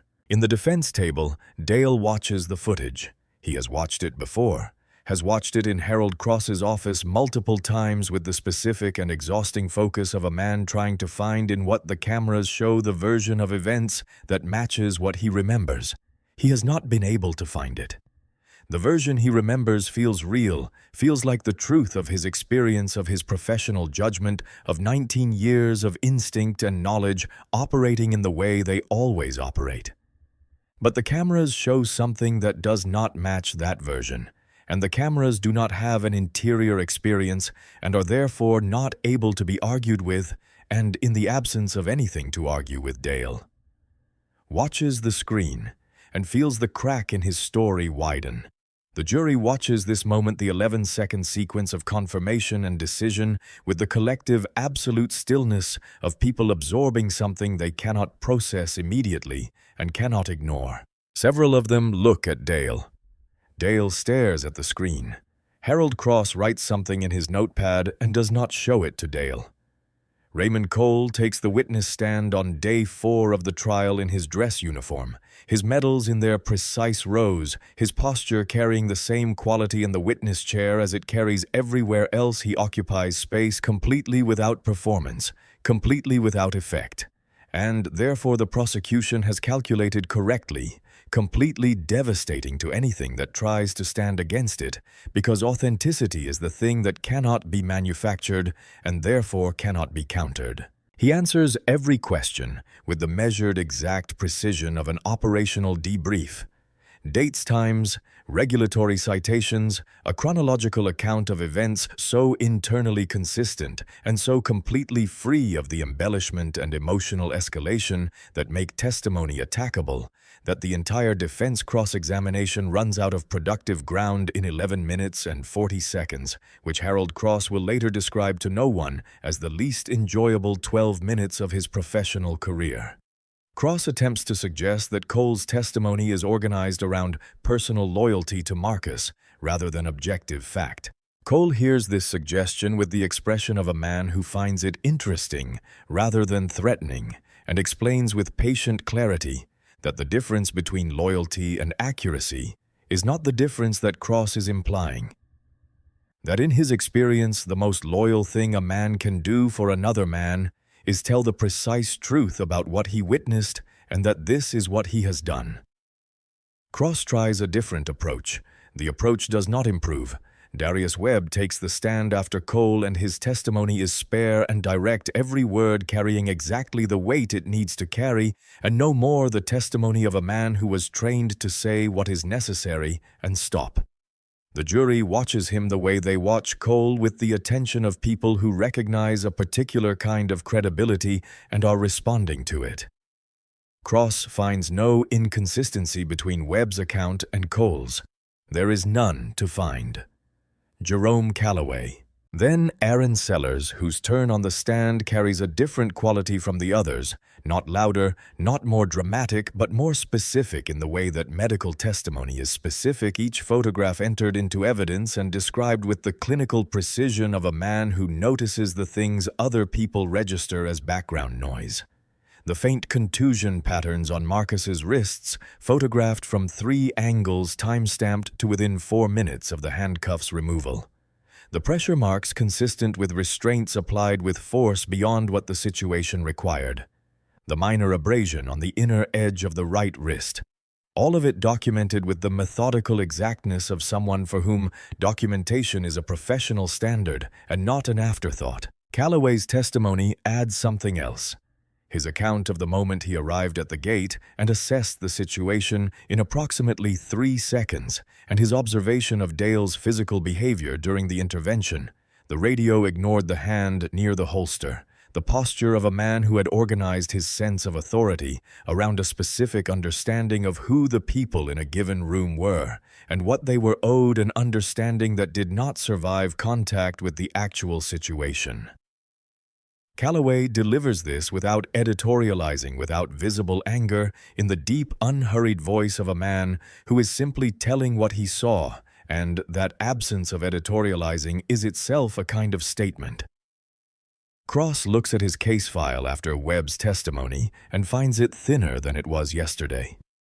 After Sellers, he looks at it again and finds it thinner still. The cumulative effect of 4 operators testifying with absolute consistency and complete emotional control is something that no individual piece of rebuttal evidence can adequately address, because the consistency itself is the argument, not what any single person said, but the fact that all of them said the same thing, each independently, each in the same measured and precise language, each without the variance or contradiction or emotional escalation that would give Cross a thread to pull. He does not share this assessment with Dale. He notes it in the margin of his case file with a single word that in the context of defense litigation means approximately what it means everywhere else: difficult. Marcus takes the witness stand last in his dress uniform and sits with his hands folded on the railing in a way that is completely recognizably the same posture as the bench at gate C-19, straight level, self-contained, the posture of a man who has not needed the situation to change in order to conduct himself correctly within it. And the jury registers this, though they could not explain why, and it lands before he has said a word. He describes the morning. The approach, the questions, the dismissal of his ID the moment the handcuffs went on. He describes each element in the same quiet, level voice he used in the terminal, not louder in the courtroom than he was at the gate. Not more dramatic, not performing for the jury in the way that witnesses sometimes perform, calibrating their emotional temperature to what they believe the room wants to see. He simply describes what happened factually and sequentially in the voice of a man who was there and remembers everything and has no reason to embellish because the unembellished version is sufficient. He describes what he felt. This is the part that the prosecution prepared for carefully, and the preparation shows he describes it without visible anger, without the emotional elevation that defense attorneys can characterize as bias or instability, or an inability to be objective about one's own experience. He describes it the way he would describe a mission debrief to a commanding officer. Here is what I observed, here is what I assessed, here is what I decided, here is what the result was. Factually, sequentially, and with the particular authority of a man who has learned through 12 years of doing it that the most powerful thing he can do with information is present it accurately and let it be what it is. Cross's cross-examination begins with the suggestion that Marcus provoked the situation. Marcus explains in the same level voice that he stated his legal rights accurately and offered to provide every document available to him, his orders, his travel voucher, his military email, and that the offer was declined. He did not resist. He cooperated, and then he declined to surrender what was not his, to surrender his rights and the legal protections that apply equally to every person in this country, regardless of what they look like. Cross tries another angle. Marcus's manner, his refusal to stand when asked the suggestion that compliance would have prevented everything. Marcus considers this for a moment and then explains what compliance would have meant. It would have meant accepting a search of federal military equipment without probable cause, submitting to a detention that had no legal basis, and doing so in exchange for the convenience of avoiding an inconvenience that he was not responsible for creating. He declined. This is not provocation. It is the exercise of rights that belong to him and that do not disappear at the airport door. Cross asks the question that is meant to be a trap. The question he has been saving, the question he has calculated, will put Marcus in the position of having to choose between sounding defensive and sounding arrogant, neither of which is good for the plaintiff. Chief Holt, isn't it true that you could have simply cooperated and avoided all of this? The courtroom goes quiet. Marcus is still for a moment. Not the stillness of a man searching for an answer, but the stillness of a man waiting for the right words to arrive in the right order, which they do. He explains that he had cooperated. He had presented valid military identification. He had offered every document he possessed. What he had declined to do was surrender the rights that belonged to him, the dignity of a man in service to his country, the legal protections that the Constitution extends to every American, regardless of the color of their skin or the uniform they wear. There is, he says, a difference between cooperation and capitulation, and he knows which one he was being asked for, and it was not cooperation. Cross sits down. The prosecution's final question is simple. How did he remain so composed? Marcus is quiet for a moment, and then he answers, and his answer fills the courtroom in the way that certain sentences fill a room, not by being loud, but by being exactly right, by being the sentence that the moment requires, and nothing more and nothing less.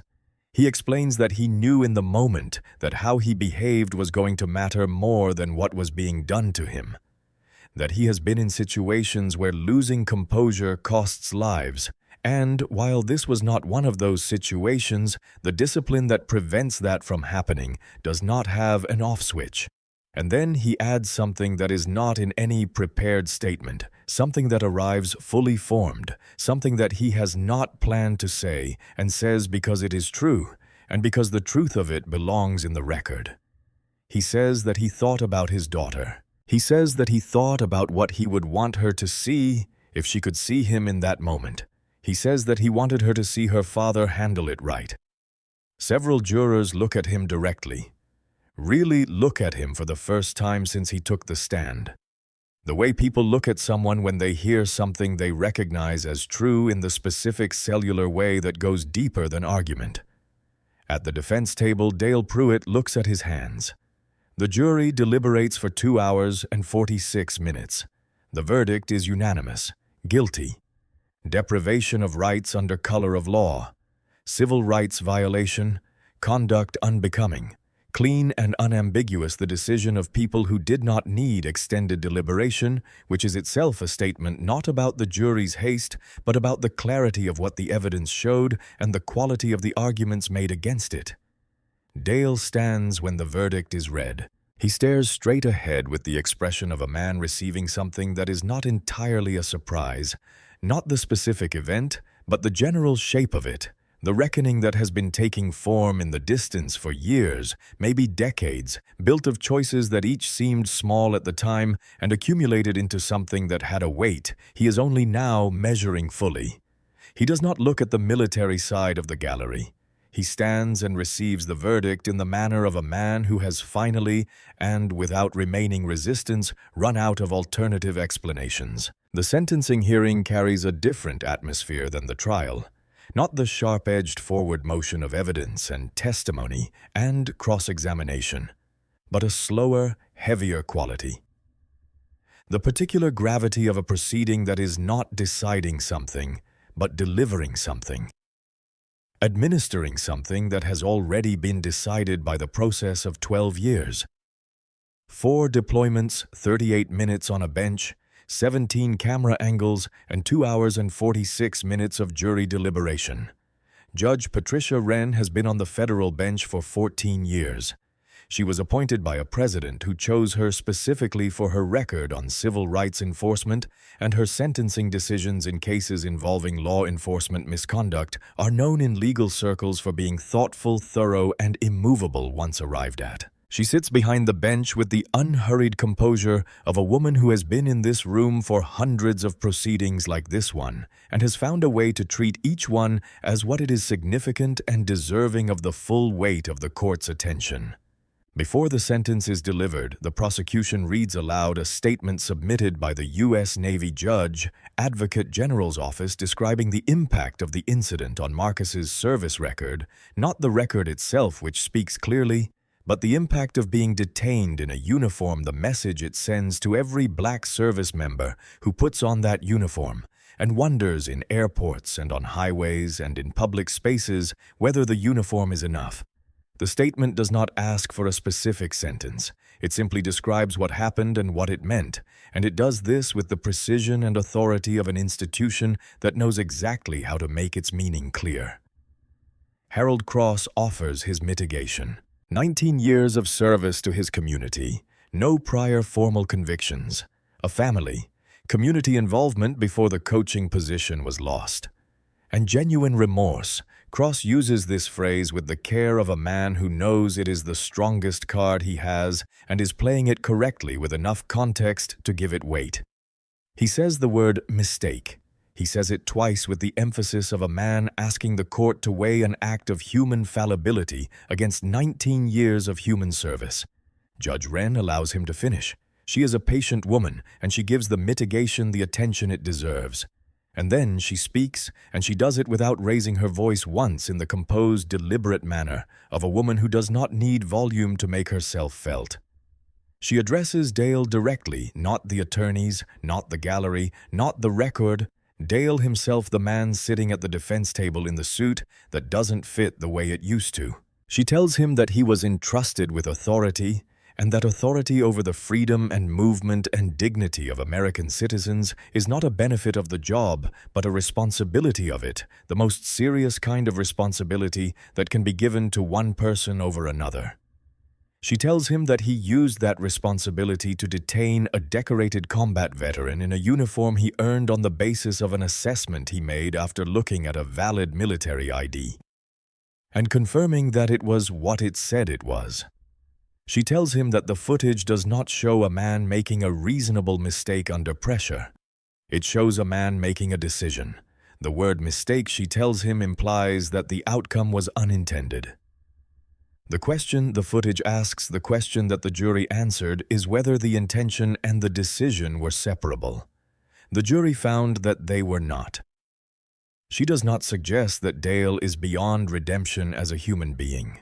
She is not in the business of foreclosing on human possibility, which she considers a task beyond the reach of the law and a waste of the court's time.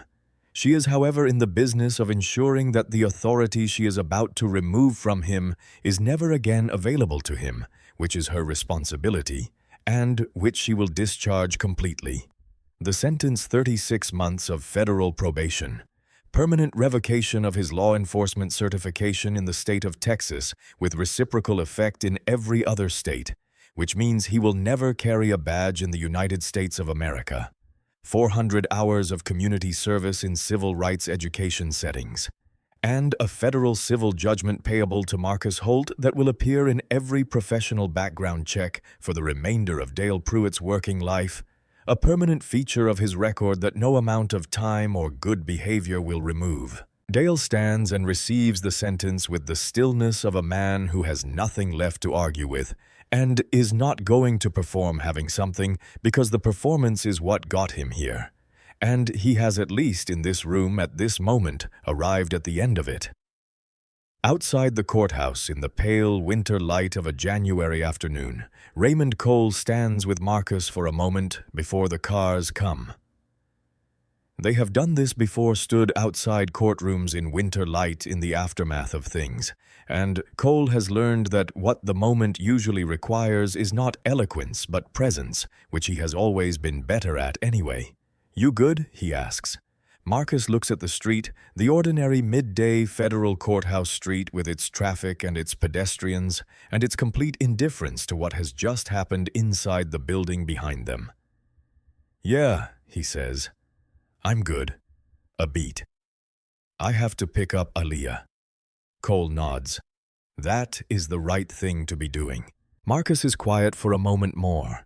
Then, in the tone of a man saying something he has been thinking about for a while and is now ready to say to someone, "I have a letter to write." Cole looks at him. He does not ask what letter or to whom or what it will say, because some decisions arrive fully formed, and the right response to a fully formed decision is to receive it without pulling it apart. He simply nods, and they stand together for another moment in the winter light, and then the cars come, and Marcus goes to get his daughter. A year has a way of making things both smaller and larger than they were. The acute edges dulling into something more chronic, more manageable, more like the weather you live inside than the storm you are surviving. Michael. He is thinking of himself as Michael now, rather than Dale. A small private shift that happened gradually and that he has not explained to anyone, because it does not require explanation, because it is simply the recognition that Dale was mostly a professional identity and that the professional is gone.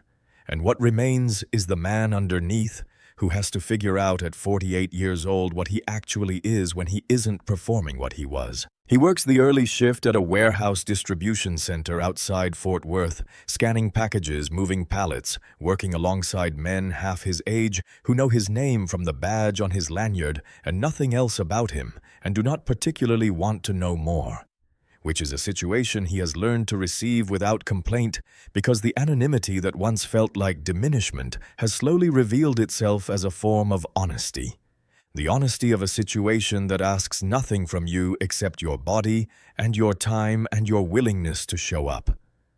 Which is a simpler set of requirements than any he has operated under for the last 19 years, and which he has found he is capable of meeting without difficulty. He is good at the work.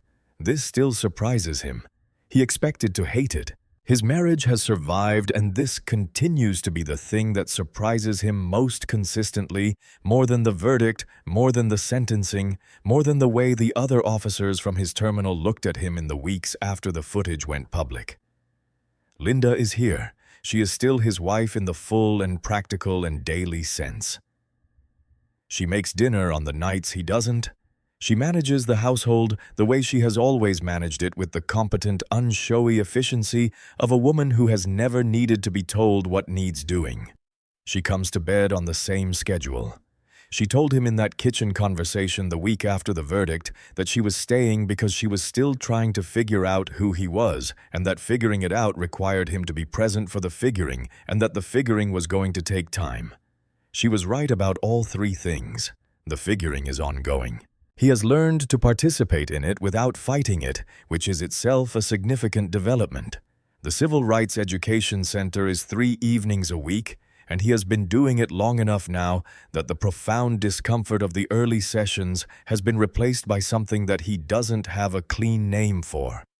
Not comfort exactly, because comfort is not what a person should feel in a room where people are describing what it has meant to be on the receiving end of the thing he was for 19 years. Something more like the willingness to keep sitting in the chair without looking for an exit, which is different from comfort and which requires more from him than comfort would. He listens to stories. A retired teacher from Oak Cliff who was pulled over 14 times in 8 years and never cited each stop ending with a warning and the particular lingering humiliation of being made to feel that your presence on a road required justification. A veteran from South Dallas Army, 2 tours of Iraq, who describes an encounter with a transit officer that has the specific texture and specific choreography that Dale recognizes from the other side, from the performing side, and recognizes it the way you recognize something in a mirror, not what you look like when you think you're being watched, but what you look like when you're not. He does not say this in the group. He sits with it and carries it home. Tyler is 19 and has wanted to join the Navy since he was 15, and the background check found Dale's federal record, and the waiver process produced the letter, and Tyler went to his room and closed the door, and did not cry in front of Dale, but closed the door with the particular quiet of someone who has made a decision about the amount of space needed between himself and his father. And Dale stood in the hallway outside that door and felt the specific, unmistakable weight of having done something that reached forward through time and taken something from his child. He does not know what to do with this weight. He has tried praying. He has tried not thinking about it. He has tried thinking about something else. None of these strategies have managed the weight which is still there, which will be there, which is correct, which is in the most uncomfortable sense of the word what he deserves. He passes Tyler's room on the evenings when Tyler is home, and sometimes he can hear his son through the door on his phone talking to friends or watching something on his laptop. And on one particular evening, about 2 months after the letter arrived, Dale pauses outside the door and recognizes the sound of a Navy recruitment video, the specific cadence and visual quality of it, and understands that Tyler's desire has survived the rejection, which is its own kind of statement about what Tyler is made of, and which fills Dale with a pride so tangled up in guilt that the two emotions have become a single compound feeling that he does not have words for and has stopped trying to find. The night the second letter arrives is a Tuesday in November, and Dale comes home from the warehouse at 6:30 the way he always does now. And Tyler is sitting at the kitchen table with an envelope in front of him with a Virginia Beach return address, and Tyler's face has the expression of someone who has read something and is reading it again because the first reading did not fully process. Linda is at the counter with a dish towel in her hand, watching Tyler with the particular careful attention of a woman who has learned to read her son's face the way a navigator reads weather. Tyler looks up when Dale comes through the door. "Dad," he says, and his voice has a quality that Dale has not heard in it since the letter from the Navy came, a quality of something being restored that had been taken. "You need to read this." Dale sets down his bag at the door and crosses the kitchen to where Tyler is sitting and takes the letter from his son's hand, and Tyler lets him have it with both hands flat on the table and his eyes very bright in a way that he is clearly working to control, and Linda sets down the dish towel without saying anything and stays where she is. The letter is typed on plain white paper, and it is exactly 2 pages long. And it begins as formal character endorsements are required to begin with a full identification of the writer and the writer's standing rank name. Years of service unit designation, and then it proceeds with the methodical, precise, authoritative clarity of a man who has written operational reports and mission debriefs and medical assessments under pressure, and who brings the same standards of accuracy and completeness to everything he commits to paper, because there is no document that does not deserve to be done correctly. It addresses Tyler Pruitt's application directly. It speaks to his character, to what the writer has learned of it through research and through the specific, careful process of a man who does not write letters of this kind without doing his due diligence, which in this case has involved conversations with Tyler's teachers, his coaches, his scoutmaster from his Boy Scout years, and two of his closest friends, all of whom provided, without knowing the full context, an account of Tyler that is consistent and clear and is itself a kind of argument. It speaks to his potential for service, to his fitness for the specific demands of military life, to the qualities that the application process exists to identify, and that Tyler Pruitt, from everything the writer has been able to determine, possesses. And then it addresses directly, and without flinching, the thing that makes this letter unusual, the context that makes writing it, what it is, the writer's name, and what that name means in relation to Tyler's father, and why it is being written anyway. It says, "I am aware that my name attached to this application may seem extraordinary. I write it anyway because Tyler Pruitt did not make the choices his father made. Tyler Pruitt has no record, no history, no connection to the incident at Dallas-Fort Worth Airport except the accident of his last name and the misfortune of his parentage. He is not his father's record. He is his own future. And I have seen enough in 12 years of service to know that punishing a son for a father's failures is not justice.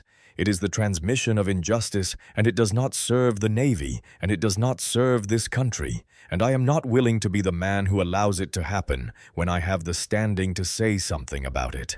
The letter closes with the specific practical information required to move the waiver process forward: names, contacts, citation numbers, the precise administrative pathway that the writer has taken the time to map. Because, as the letter notes with characteristic precision, a well-written endorsement is only as useful as the routing attached to it. It is signed Chief Petty Officer Marcus Holt, United States Navy. Dale reads it once. He sets it down very carefully on the table in front of him, the way you set down something that is both fragile and heavier than it looks, the way you set down something you did not expect to be given and are not sure yet how to hold. He picks it up and reads it again because the first reading was not sufficient, not because the words are complicated, because they are not complicated, because this is a man who writes with the economy and clarity of someone whose professional life has required that precision, but because the meaning of the words is more than the words contain, and the more requires more than one pass to absorb. He sets it down a second time. He is standing at his own kitchen table at 6:45 on a Tuesday evening in November, with his work clothes still on and his bag at the door, and the smell of the warehouse still on him, the particular smell of cardboard and cold air and institutional space. And something is happening in his chest that he does not have a clean word for, because it is not one thing, but several things at once.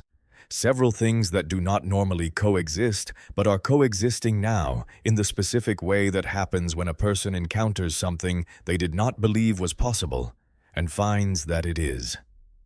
Not relief, though. Relief is part of it. Not gratitude, though. Gratitude is present. Not shame, though. Shame is also present, has been present for a year in the chronic, low-level way of a wound that heals slowly and does not fully close. Something older than any of those things, something that sits below them in the order of human experience, the particular fundamental, almost physical sensation of being seen completely, including the worst of yourself. Everything you did and why you did it and what it cost. The people it was done to and being extended grace anyway. Not as a reward, not as a transaction, not because you have earned it or deserved it or done anything that could justify it, but precisely and specifically because you haven't, and it is extended anyway, which is the only definition of grace that has ever meant anything. A man who had every reason in the world to let Tyler Pruitt's dream stay closed. A man who sat handcuffed to a bench for 38 minutes and did not lose his composure and did not ask for anything he had not earned and was given nothing he had not earned and walked out of a federal courtroom as the same man who walked into an airport intact, bearing intact, and then 11 months later wrote this letter. Not because it was required of him, not because anyone asked him to, not because there was any benefit to him in writing it, because it was by the standard he holds himself to the right thing to do. Linda is in the doorway now. She has been watching him read. She crosses the kitchen and puts her hand on his arm, not his shoulder, not a hug, just her hand on his arm, which is the specific gesture of a woman who knows the precise calibration of comfort that a person needs and delivers it exactly. And he lets her, which is a thing he is still learning to do, the letting. Tyler is already on his phone, his voice low and careful, trying very hard not to sound as undone as he is calling the number on the letter's contact page. His voice cracking slightly and then steadying the sound of a young man who is being given back something and is trying to receive it with appropriate dignity. Dale stands at the kitchen table and listens to his son's voice, making the call that restarts the process that he derailed, and the specific, terrible, specific, devastating, and also specific grace of this, of watching the thing you broke be repaired by the person you broke it against, is more than he can hold, standing up. He sits down. He picks up the letter one more time. He reads Marcus Holt's name. He looks at the signature, the controlled, precise signature of a man who writes his name, the way he does everything with full intention and no excess, the signature of a man who has been exactly who he is, from the bench at Gate C in 19 to this piece of paper on this table in this kitchen in Fort Worth. Then Dale Pruitt, who has not wept since the verdict, who has spent a year finding the specific, sustainable form of stoicism that grief and consequence and the slow, difficult process of becoming a different person requires. Dale Pruitt sits at his kitchen table in the early evening in November and weeps.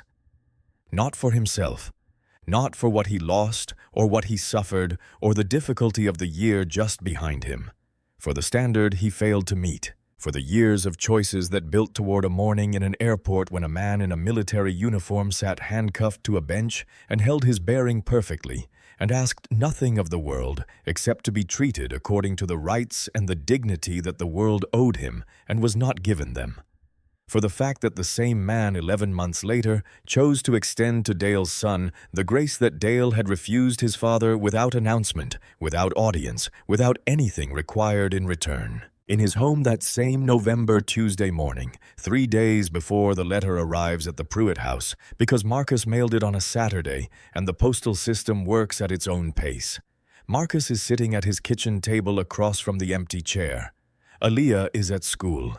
The morning light comes through the window, in the particular way of late autumn light in this part of the country, soft and unhurried, the kind of light that does not ask anything of you. He sent the letter on Saturday. He did not tell Raymond Cole. He did not tell Darius Webb. He did not tell Gloria or Aaliyah's teachers or anyone in any way connected to the proceedings of the last year. It was not a public decision and did not require public accompaniment.